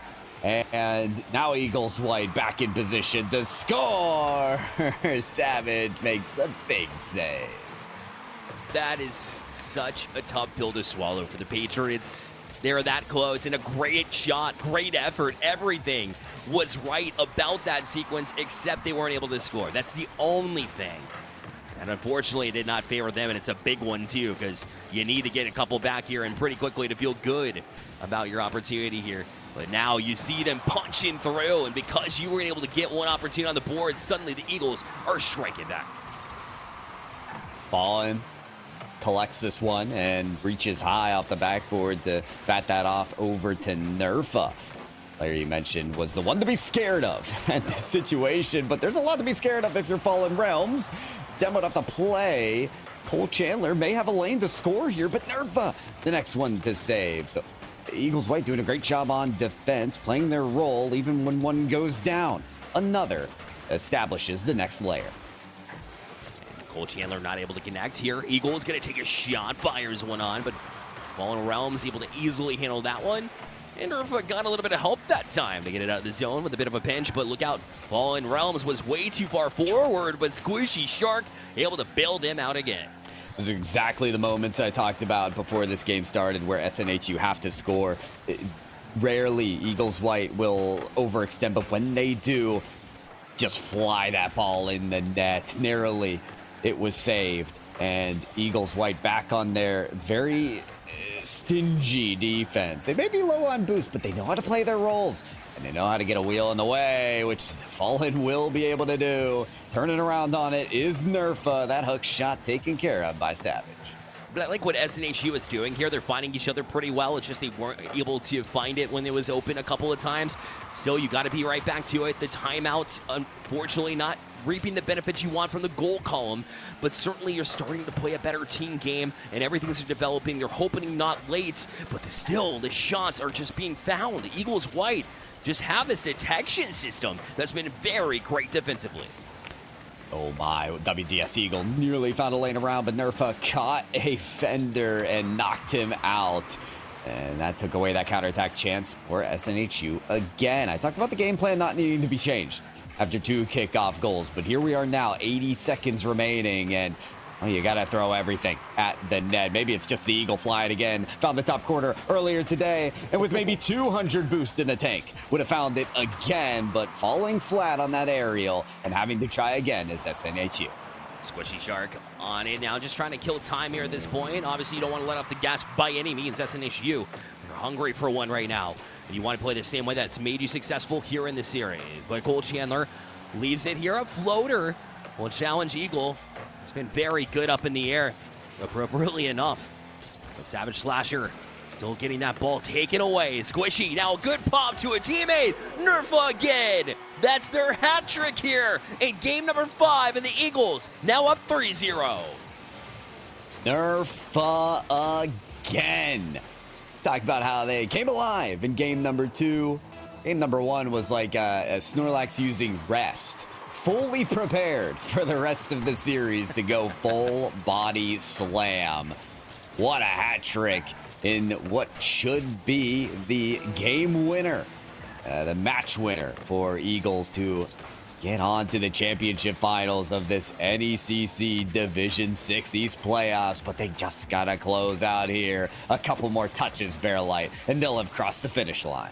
And that might even honestly do it in its own regards. They played extremely well throughout this series. There was a couple of close ones early in this one, but since then, the Eagles were able to come to life off the back of Nerfa, who showed up after game 1, and the rest of the team was there from the get-go, and they put up some performance of a lifetime and have now, with this opportunity, once more punched their ticket to the NECC Championship of the East Region of Division 6.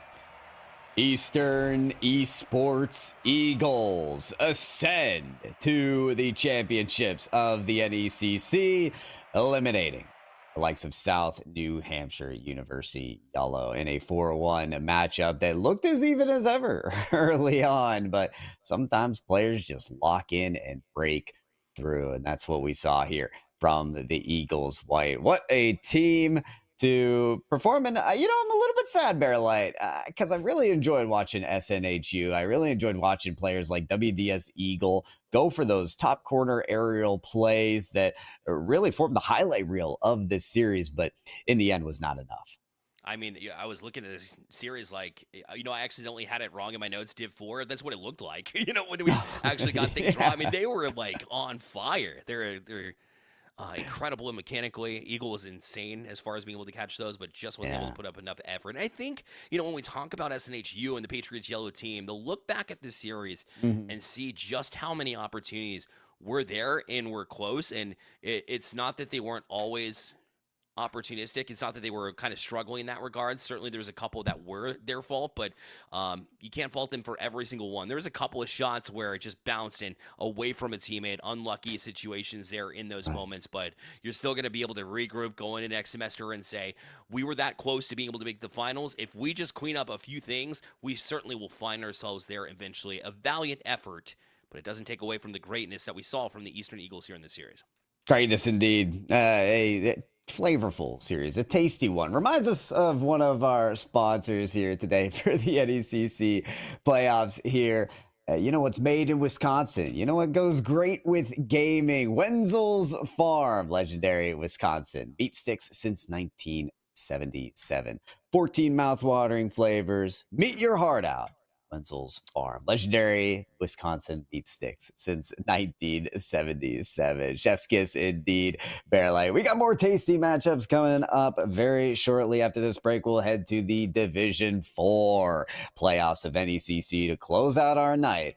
Don't go anywhere.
Welcome back, everybody. We return with more NECC playoff action. 2 semifinals completed, 1 more to go. We take it over to Division 4 for the York Spartans Green versus Lord Esports, the number 5 seed Bear Light, our first, maybe if you want to call it, underdog story of the day.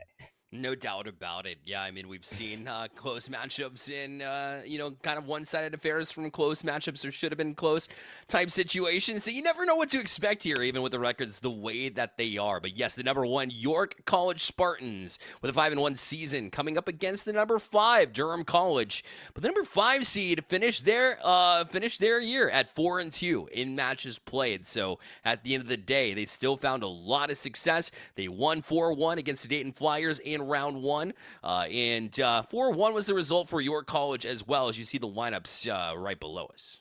Yeah, for York Spartans Green, that starting 3 is going to be Duke, Soldier Bum, and Skyline. Over the Lord's side, you got Jay, Cressy, and Mixley. Great mix of players, if I do say so myself. I think that Skyline's going to be Freaka in game, so keep an eye out for those player names. But for the most part, you got your starting 6 here right on the page. And yeah, if it's anything like these former semifinals, Bear Light, they are ready to go.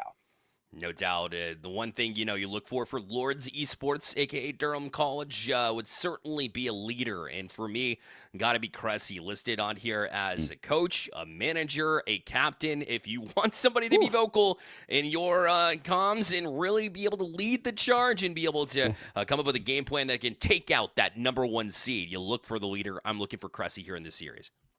Getting thoughts of apparently Jack and Dignitas a few years ago. That team went to lands without a coach, and Jack was sort of the in-game leader of that squad. So let's see it, Cressy. Not only the comms, but nearly the goal as well. I really thought they were going to start off with an exclamation point there, Bear Light, but we'll just have to wait for more.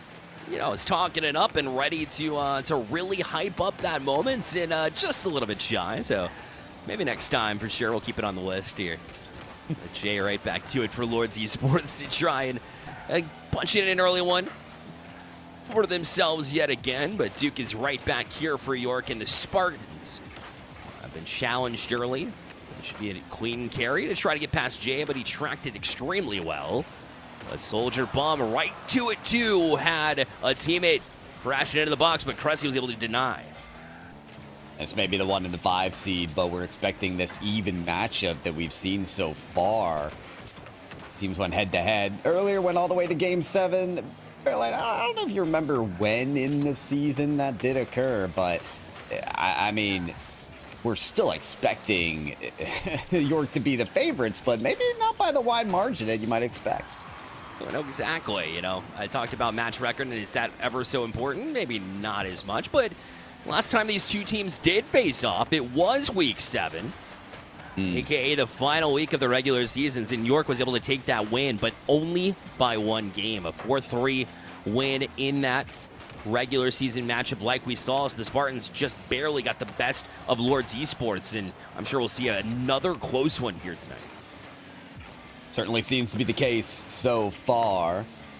I've liked the aerial efforts so far from Lords, and Mixley valiantly goes up for that one as well, but it's just a measly touch on the ball. The bouncer from Cressy won't find the net either, and presents a golden opportunity for York as they push the ball downfield. Duke finds their way around 1, nearly collects the 50 on the second, but it's Jay to find space. Pass over to Mixley. Mixley, shot goes a bit nearsighted and is easily taken care of by Soldier.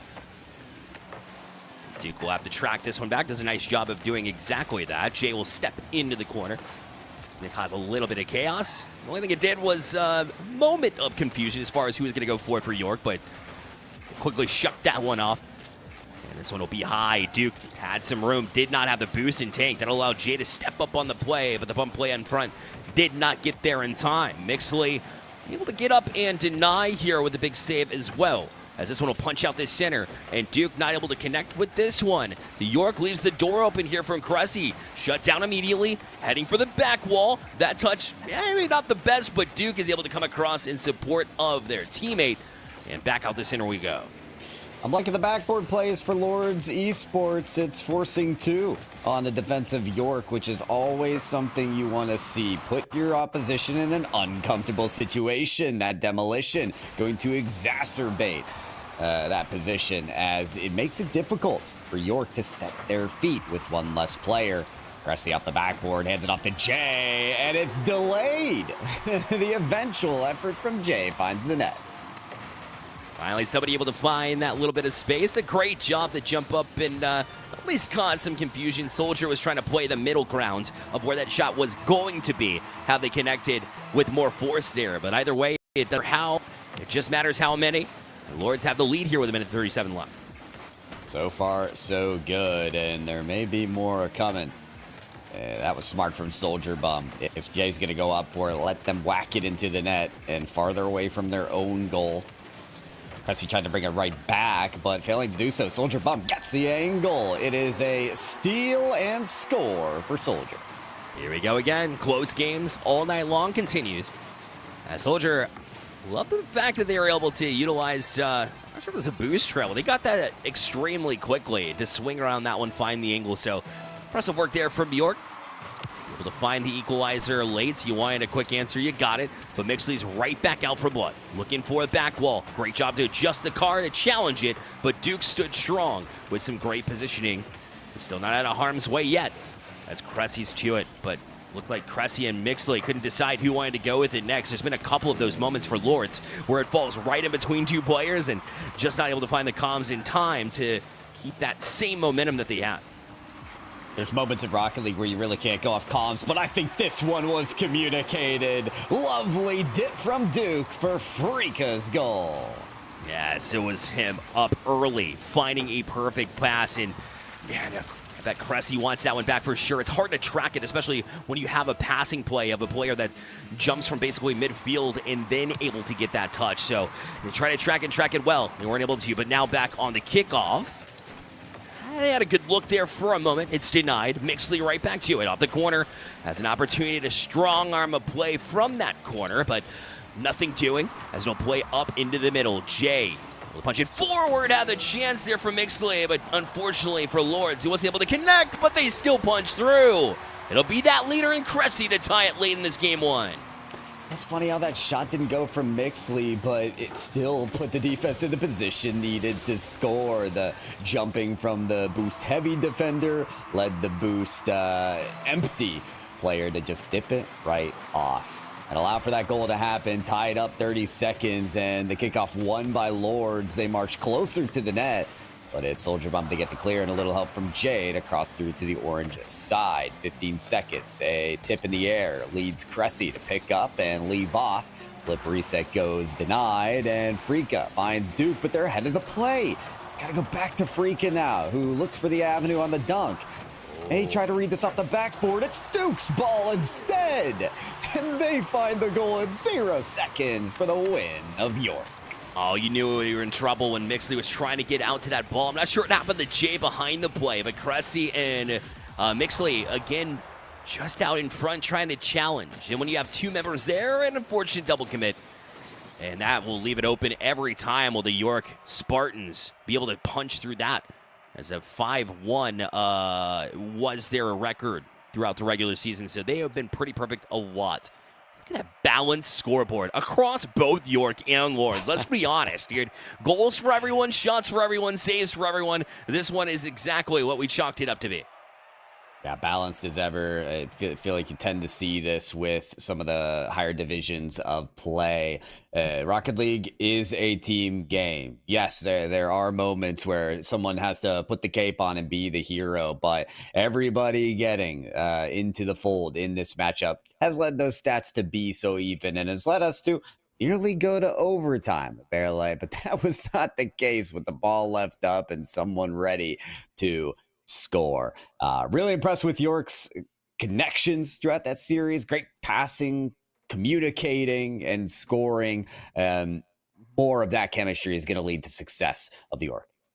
Yeah, Lords certainly, you wanted to be able to win that one, maybe take one from York College. Didn't happen in game one, but surely we'll have something to say about in game number 2. As you'll see, Cressy right off there wasn't able to get the double touch.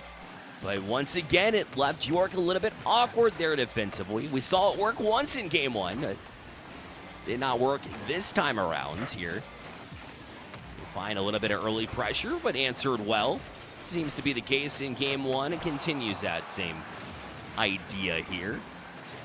And a demo and physicality that we haven't seen much of this series starting to rear its head already here. And will that be a switch maybe needed here for Lords to maybe spark a little something here? As Jay awkwardly get a pinch back, but luckily for Lords, Mixley was ready. I think the physical plays could certainly help. It helps, especially when a team feels like they're in their rhythm. And oh my, if Freaka gets a good look on that passing play, then that's definitely the case for York. You want to get them out of their rhythm. Those infield passes have just been too clean. But with them mistaking on that one, Lords have a chance to shoot the gap. Jay nearly found the clear there, but it's intercepted, and Cressy back passes over to their teammate of Mixley. Jay leaves that open for York. Duke wants to play it off the wall. Cressy with the pre-jump off the ceiling, able to get out in front, but Duke still finds that forward progression needed to keep the possession alive. Soldier following this as Mixley, a light touch, freak off the backboard, and that's met well by Jay. Great for Lords to have the answer on the backboard when needed. The 1-2 exactly when you need to get out of the zone. Whenever you feel that pressure, instead of relying on yourself and maybe a little bit of a miscalculation as far as how you find your teammates. But that one will be sneaky. It finds its way to the back of the net. Cressy, that leader you look for. Lords on top. So the captain needed to show up, Fairlight, and Cressy did exactly that. What a snipe. Oh, what a ripper. Right in between all the defenders. Nobody could chase that one down. Lords hoping that they're not chased down like they were in the last game. They've got the lead. They got to hold on. And Soldier's a little bit awkward, and Lords had a prime opportunity to actually build on their leads, which we haven't said much of in the last few series, we'll be honest. Just Duke will fire one, easily handled. On the back ball, reading that one well was Mixley. Right to Freaka, not a lot of boost, but made a play nonetheless to flick it back, but right into the hands of Lords Esports, and they look to bounce it back out. Freaka. Yet another one pass, a strong arm play to play it into the box. Lots of players. I'm not sure where all the boost is going, to be honest, but listen, they're making plays regardless. Well, if it continues in Mixley's tank, then it's a good thing for Lords Esports. Mixley just picking up their 5th save of the team's 5 saves. Kind of a silent hero, setting up the team for success on the other side. It's 1, 2, 3. Jay is the recipient of the ball to put the finishing touch on. Yeah, Jay wasn't about to wait around back there in that position. Cressy and Mixley have been caught up a couple of times, tripping over one another, but able to punch that around the corner and allow Jay to work in that moment. So great decision making to step up when they did and put Lords up 2-0. You're in a rare moment where a team has a 2-goal advantage yet again. Cressy right back out to that physicality as Mixley had to make that save. Cressy already up for it too and looking for Mixley, but instead going to carry it above. Now it'll fill down to the box with a chance to shoot it, but unfortunately Mixley in a spot where they couldn't put any velocity on it. Wow, they're very close to the counterattack, but kudos to Lords for being set on defense. On transition, can they hold that defense as Duke gets the aerial? The reset taken away. Duke went for it. Could have been fortuitous. We're going to find Soldier. That one too wide. And again, York going for more of the same, but the connection's not found as easily as before. Right back in. That's Mixley from the ceiling, looking for some support, but punched out in a hurry there from Duke. The follow-up, though, Soldier was looking for that bump instead. I'm not sure you were able to get the angle, so I like that idea. But wasn't able to punch it through. There's Soldier, Mixley around the corner. Able to hold off there, knowing you don't have boost in the tank, looking for somebody else to challenge. Well, Cressy doesn't have much either, so Soldier's going to be able to punch it through again. York, Spartans, and their boost control will pay off. Okay, Soldier, follow your own shot is the advice often given. in many sports games and in Rocket League as well. You've got your lead blocker, you've got the ball off the corner with no one to contest. Might as well finish the job yourself. York, known for their passing plays, end up with the solo effort to score and cut this lead in half. That's what you like to see. And now another one. This one's a freebie, actually. Lords will certainly take that all day long. York was just not prepared. Freak was out with the bump, and Duke was the last man back and maybe didn't realize it. I mean, that is devastating for York. He worked so hard to cut the lead in half, and 150-50 goes wrong. These players know that that can happen, though. They played Rocket League enough to understand that a single inopportune touch can lead to your demise. The lifting is now heavier for York to try to force OT in game 2. And Soldiers got a good run on this one, trying to work a Musty in there, but was able to connect with it. Cressy leaves it down for a teammate. Great thought. And forced 2 York Spartans out of their position. But only temporarily here as time ticks down on York here at this point in time. They play a little bit of keep away on the Lords Esports side as well, as they look to capture a tie game here in the series, and they've done exactly that. Lords dig deep. They're able to answer York when they cut it close. Lords Esports on the board. All right. Yeah, great to see that fiery display from York at the end of the game, but Lord said, no. This is our game. A wild defensive stat line as well. For a long time, Bearlight, Mixley had the only saves in the game, from 1 all the way to 5. And York just weren't able to bat the ball away. Eventually, Duke comes up with a couple, but you can tell with Mixley on the back line, things are normally safe and secure for Lords Esports. Lords found the right opportunities to strike, and sometimes your strategy coming in is let's put in as many on target as we can, and they can't defend them all. But I think the timing has been great from Lords, especially in that game, being able to find one another, and really held back in some opportunities where they could have easily taken a shot. I called it out a couple times defensively where they're finding each other very well on passing plays, but as they kind of worked to the offensive side, they kind of didn't show their hands. They kept it close to the chest, and then when they were able to find just a little bit of that vulnerability, which is kind of rare here for York, but it happened once or twice, a couple of freebies, at least one freebie, I saw that for sure. And then you want to make sure that you hit those shots whenever you get the opportunities, and that's what Lords was able to accomplish in game 2. Great. Lord's going to be trying to find more of those rare opportunities where York let them have it, and we'll see if there's some momentum to gather in this tight-knit series. The last time these teams faced off against each other went all the way to Game 7. Maybe the journey will be made again, but it's up to these teams to break from the gridlock. That one almost broke through to the net, but the post had other things to say. Yeah, and again, Lords not always been perfect. It's still, obviously thankful that you're able to tie this here. There's a smoke screen. Duke has no idea what I'm setting up in terms of the shot. I'm going to play it slow and then gather myself to score a ripper. A great finish from Lords Esports for the lead. Oh, it's nearly extended. Had it not been for Freaka's save. A chance for York to respond here at this point in time. They haven't had to do it much here in the series. They had a little bit of a comeback effort they're attempting to put together last game, but will it transition here? Great passing play, but an even quicker read there from Mixley to deny. And that'll force York and the Spartans play into their own end and try to play out yet again. Jay was up in a hurry to be able to shut that one down originally. Cressy will put it on target, and unfortunate circumstance there for York. So we're able to bat that one away defensively. It will be a 2-0 lead for Lords. Yeah, there was an attempt to read this off the sidewall, which is normally a riskier play than needed to go for, especially on the defensive end. And I don't know if that's up to the teammates to kind of make sure the goal line is secure in case it goes wrong, or more so up for York to not go for those kind of plays if they're less frequent to be successful. That mistake leaves that gap that you talked about, Bearlight, that is sometimes exposed by York. Yeah, another mistake from York, and I talked about how Lord's not necessarily having to put everything on target, but listen, if you're going to find some like that, you might as well, especially, again, right opportunity, opportunistic. You see nobody in net, you might as well just be able to find that little bit of space that you can.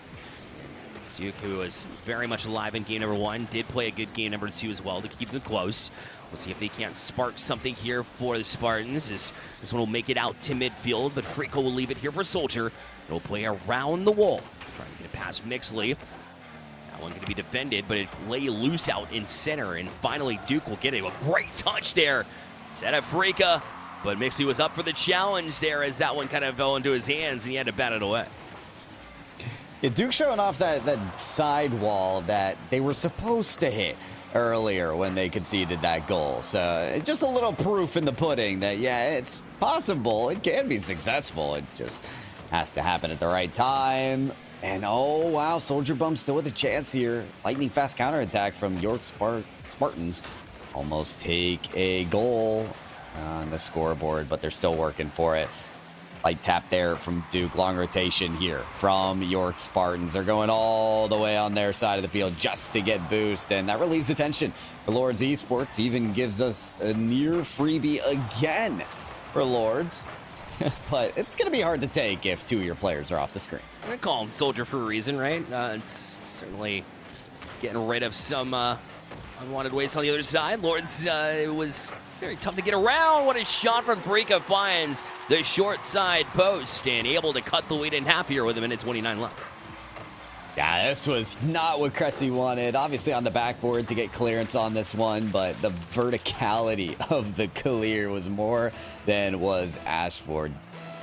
Kind of dove that ball right back down to the shot taker. So, similar situation to the last game. York able to cut the lead in half. Now, can they refuse Lords of a response? Well, that one's loose, and Frico took their time as well as Mixley didn't know what to do and make of it.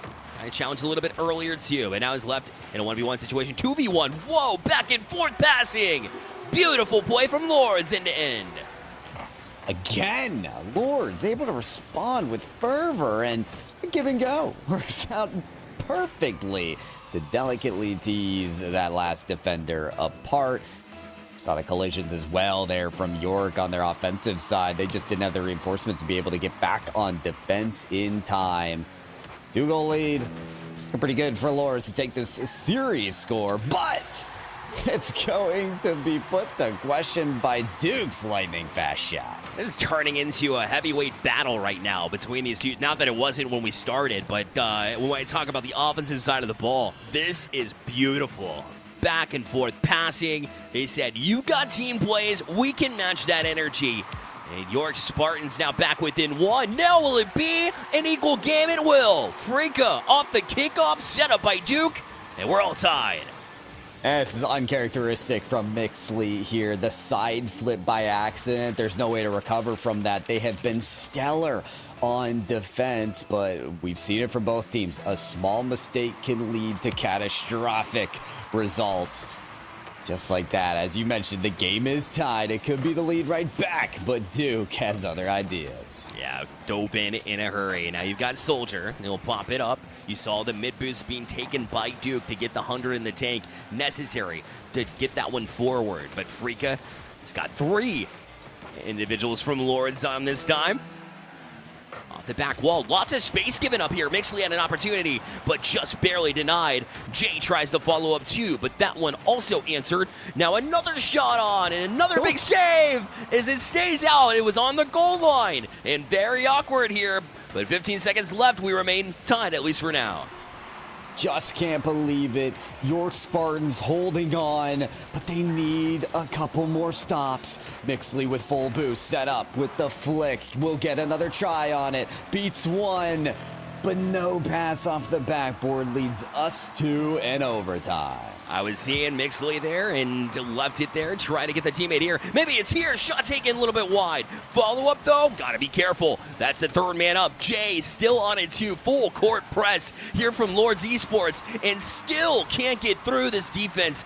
Wow, a very sporadic start to this overtime sequence, and it's still not over. Duke with a great fake slows it down, able to pull in Lords Esports and finally relieve some pressure. Great Job to steal this series away, it feels like, because Lords again had a lead, and the York Spartans could have been very discouraged with the fact that in game number 2 they weren't able to find that comeback win because Lords was able to shut them down. And instead of, shying away from that challenge, come back in a game, but we can finish the job too when we need it. And in a situation where it is close like it was, and you still see York really digging deep there. The Spartans able to come alive there in overtime. And once one little bit was opened there as far as the door goes from Lords Esports, York College Spartans were able to fill that gap and put on some pressure that have ultimately led to that overtime winner. That's right. Yeah, and we mentioned about opening and closing doors, right, and how York are opening those doors earlier on in that game, but left those doors locked tight, shut towards the latter half of the game. If they can continue to clean up on those mistakes and force them instead on the other team, they'll find more success in this series. Also, not to mention, who was it? Duke. My MVP of that last game. An unbelievable save off the corner of the post. Made a couple of times at the end of that last game, and then some 2 clutch goals. I'm excited to see what else they got in the series. No kidding. And fantastic. Get a good look of him here as he's being challenged, but a great job to chop across there from Frika. And played it high, too. It's a part of it as well as his team. Circling around to get boosts. I know Duke was in that play, but when you allow the rest of the team to get reorganized, it always pays off dividends. Lawrence will leave it here. A great passing play. It'll be Mixley again. The flick past one. Frika denies yet again. Has certainly been impactful here in the first 45 seconds, which has ticked away extremely quickly. The corner it'll go. Mixley right back to it, though. This one will go down. Shot taken far side. The leader, Cressy. They'll get the Lords on the board first here. This is a duo to keep your eye out on if you got your focus on Lords Esports. Mixley has such a creative way of facilitating, always willing to slow down the play, flick the ball as they did earlier, or set up the high pass. Cressy, the striker, 2 of the 3 goals from the last game, and now your first of game 4. York has been in this situation a couple of times. They're down in the game. They tend to start slowly, but they tend to answer, and that's what we get here as well. Soldier getting on the board was certainly impactful late in the last game, and we'll continuing that as well as he got some help from Duke out in front, just making it difficult there for Lords. Yeah, they accrued the demolition and the leading bump. Mixley, I mean, what do you even do there? They did hit the brake pads to get out of the way of the bump, but then missed their chance on the ball. They did try to get the score there. Off the kickoff, Jay with the follow will be a light lob. And allows York Spartans to reset here after the kickoff. Very important to find stabilization if you don't win the kickoff, as they have done so. But Cressy wants to intimidate Duke so as to not offer the solo play. I think it's a success as Duke gets almost nowhere. That aerial effort. Long pass here. Duke tries to go vertical, fails with the field's back flip. Cressy high with a chance, but Frika stops it on a dime, and on the hesitation play, one player bumped, the other can't get to the ball quickly enough. And this is not the kind of game you want to press pause and talk it out.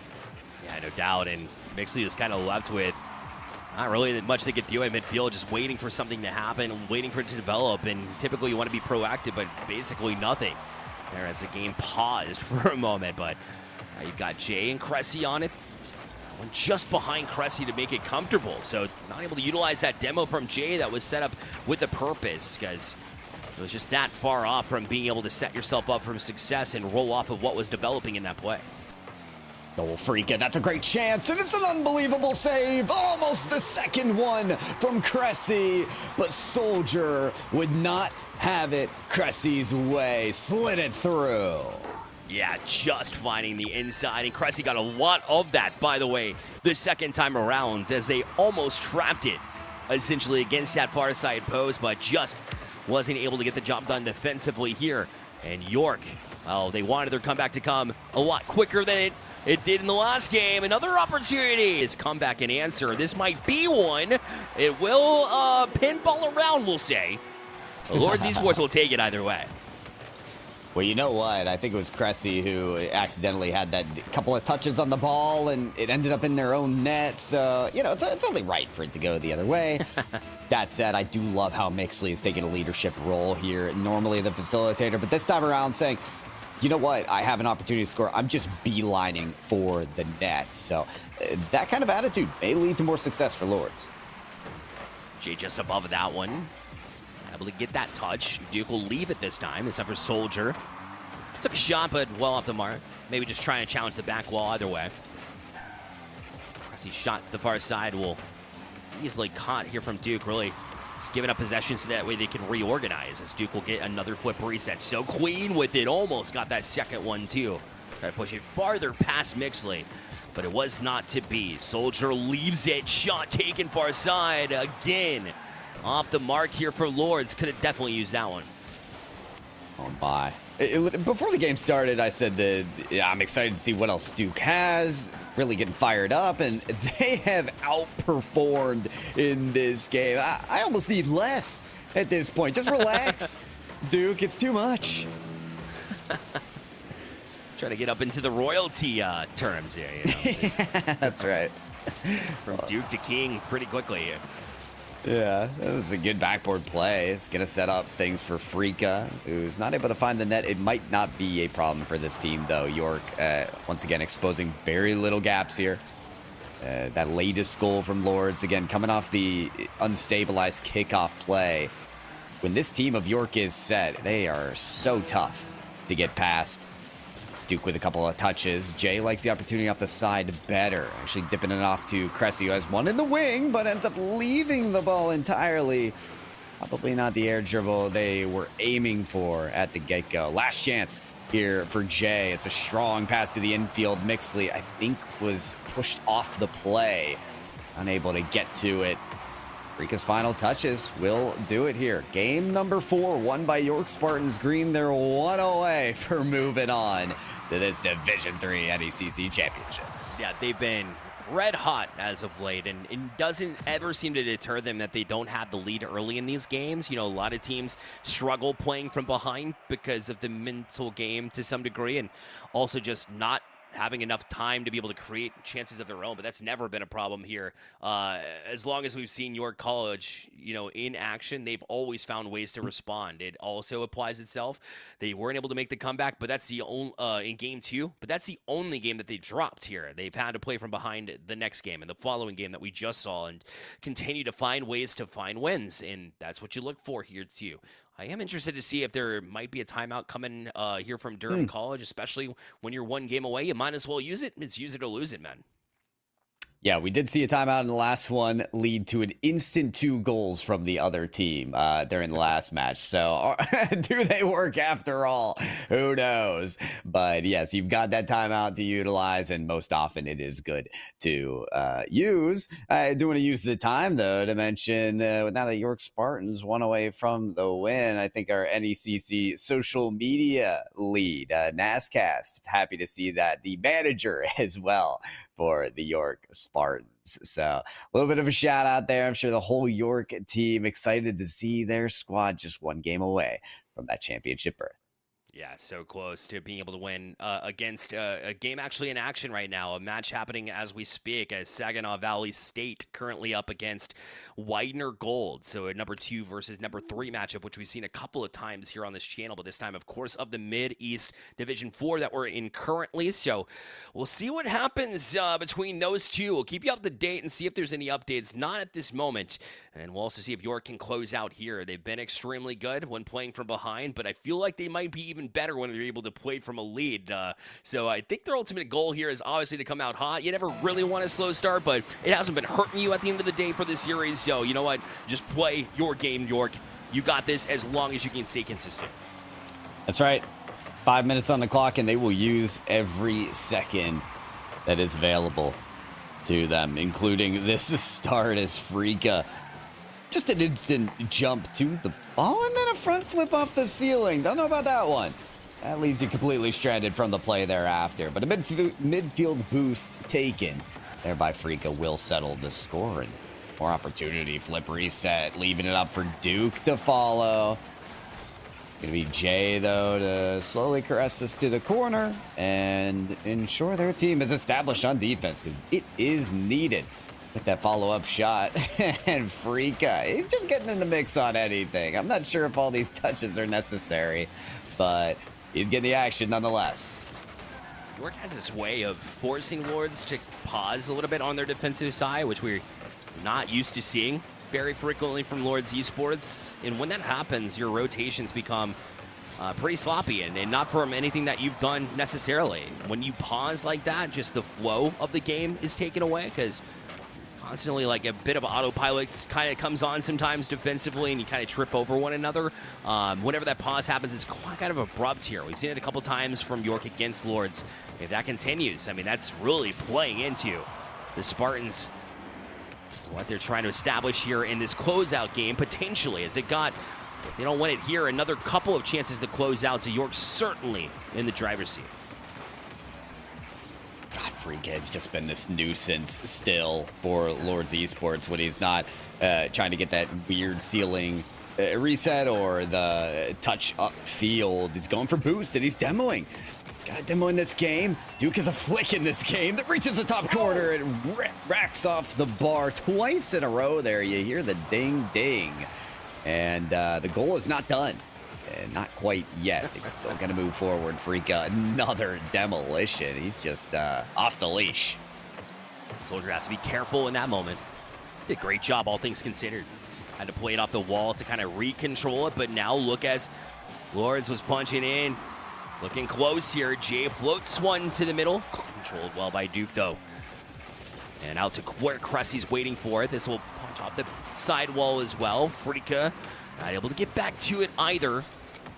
Mixley gets a couple of touches, finally able to get it where Duke wasn't able to manage to get right back on it. And a flip reset to keep it alive, and a perfect play and setup to Mixley.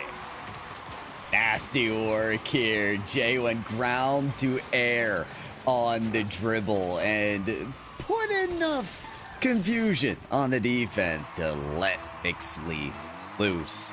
Talked about Lords Esports and those leads early on, not necessarily constituting a win, but I'm sure they're still happy to have the lead nonetheless.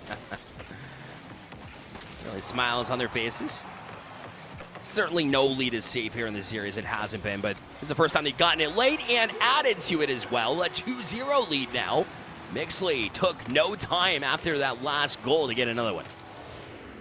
In no time at all, Mixley has been fantastic on the innovation, the creativity off these kickoffs, off these solo tries, but that one was just a shot that needed to be slotted. And Mixley is probably the most reliable player on this team to make the right play. The decision-making has been fantastic, so 2-goal lead, much better than just one in the case of Lords, because you know York Spartans are focused on that response. No lead is safe. Even at 30 seconds left, that's when I start to feel a little bit more comfortable for Lords, but even still, maybe not so much, especially when this man has got the ball as well. Duke, flip reset! Oh, denied on the goals line here from Cressy. Still making it difficult, though. As a bit of awkwardness there from Lords after a great chance from York. You know, the respect is earned there for Duke when all three players are trying to make the save on your flip reset shot. Surprisingly, the team goes unpunished. I mean, the clear ended up being good enough, and well, that clear certainly works as well. A long one down the other side of the field, giving Lords chance themselves to score, maybe a third one. But that one gets away from Cressy, so I think it's going to, the power will transition back into York's hands. Something they need in order to score. A couple goals. Soldier chipped on the ascent. It's not needed, though. The pass over to Freaka is good. Kind of underrated, this read here from Soldier, knowing that you have to get off that far off the wall where the ball was going. It's a good read and good patience to know and set it up in a perfect spot for Freaka to step in. Perfectly timed. Into the box. Are we surprised? No, of course not. York Spartans are starting to gain a little bit of that momentum, that comeback effort that we've seen so many times. Duke right back on it, too. He's got Freaka out for some help. Flips it high, but Jay was able to respond from the back wall. Freaka right back in. This one will waterfall down. Soldier Bomb has evened it yet again for York.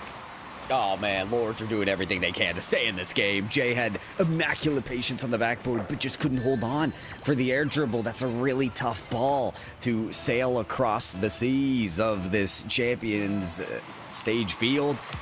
It just didn't go right. The defense broke down, and once again, York have come back in the late game.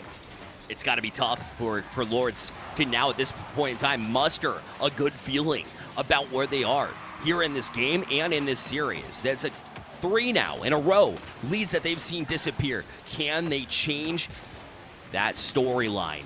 How we've seen a couple of times. Here's Duke, never who you want to see, especially in late game antics. This one can be fought away. It's up high in the air. This chance for Lords will be tapped down for the good pass. Denied on the goal line. They can't get back to it as they scramble, and we'll have overtime instead. The ball just taunting Lords Esports as it was stuck in the goal line, but now at any point the whole series, the championship berth could be earned by York Spartans Green. It just takes a single goal. Freaking denied of the long air dribble to the net with that bump. Duke finding Soldier, lightning fast shot, ripped towards the net. This one's a backflip from Jay. They've been wonderful on the saves, but they will need more. You know York's not done. No, of course not, and Duke is there, but Jay still on its U. This one will find its way to Frika from the sidewall in his own zone. Will set up Duke here to punch this even further. Off the corner it goes! It's low! It's in danger position, but Laura's able to dig it out. Oh, sigh of relief there. Oh, man, yeah, they don't even get a chance to wipe the sweat off their palms. They've got to keep going. Crazy choice there from Frika. Nearly pull shots the ball into their own net towards their own teammate, but that's been the loose cannon of Frika, and more often than not, it's worked out well for them on that possession. They'll find nothing, though. Cressy lands on top of the ball. Jay to follow up with the air dribble. Fantastic dunk. Freak able to land on the backboard, but now it's to play from the ground. Soldier Bum called to action instead. Cressy on the long rotation, able to get one touch to Jay. Jay with the backboard. Jay with the double that lands wide. That one could have gone had it been on target. Oh, good poise here at midfield as well from Cressy to at least buy a little bit of time. So it's not just Jay left on an island. In fact, we'll take a shot, but Duke, good for it. Ran out of boost, had to use everything in the tank to try. Shot well off the mark there from Mixley. This one high up in the air, and Jay just needs to get it away and buy even more time. It seems like that's been a habit of theirs here in the defensive zone. Frika leaves it here. Soldier tried, but this one denied as well. Shielded wall there from Lords to keep it at bay. Ooh, Mixley just doesn't have the boost to contest this from Duke, and they're removed off the stage. Duke off the ceiling. Not what the opposition wants. It was always Duke all along. Finishes the play and secures the championship for York Spartans Green. Again, Jay, that close with the ceiling challenge to try and deny it, but it was not to be. As York Spartans stand taller in Duke, obviously a big reason that they're able to move on. An incredible performance from York as a whole, and they hold off Lords yet again with another comeback win in that game as well.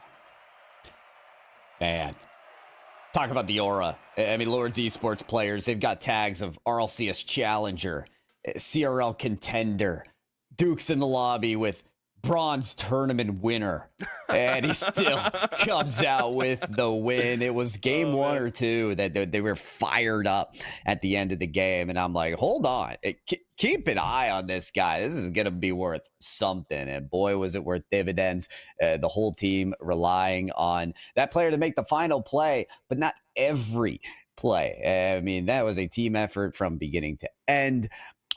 York Spartans showing off why they're the 1 seed in this tournament. Bearlight, that Lords Esports, they've got fire, they've got spunk, but it wasn't enough. Yeah, that's right. And they had a great season, all things considered. Again, in matches played through the regular seasons and through the playoffs, 5-3. So a very good season that you can build off of for sure. They showed up against Dayton Flyers in that first round. They showed up here against York. So the most you can do is just put in your full effort. They started games on time, and it's not like there was a ton of mistakes that really got to them that surrendered those, but they're still not going to feel good at the end of the day the way that they did surrender those wins, which could have easily gone the other way, but you got to just brush your shoulders off and move on to the next one. And for York, you're dancing, this time around as well. They're going to the championship to face the winner of Saginaw Valley, the number 2 seed, versus Widener is going on right now, the number 3 seed. So, of course, make sure that you follow along, and we'll see where they land here for the Mid-East, region of Division 4. Yeah. Fantastic matchups from beginning to end. The top 4 once again showcasing why tuning into all these divisions that NECC offers is nothing short of worth it. Thank you all for joining us tonight. It's been myself, Pyro J, Bearlight in the booth, Chippy, making all things look beautiful on that producer role, and Ramen helping out with socials as well. A full team effort tonight, and that team is extended with our sponsors today as well. We mentioned Buy Blue Light, BYE, as well as Wenzel and Extron.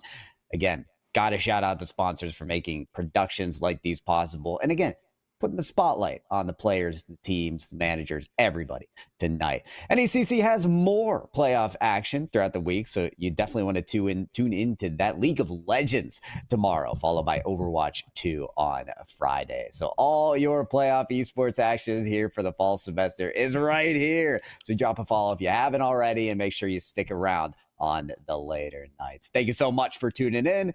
We'll see you next time. Good night.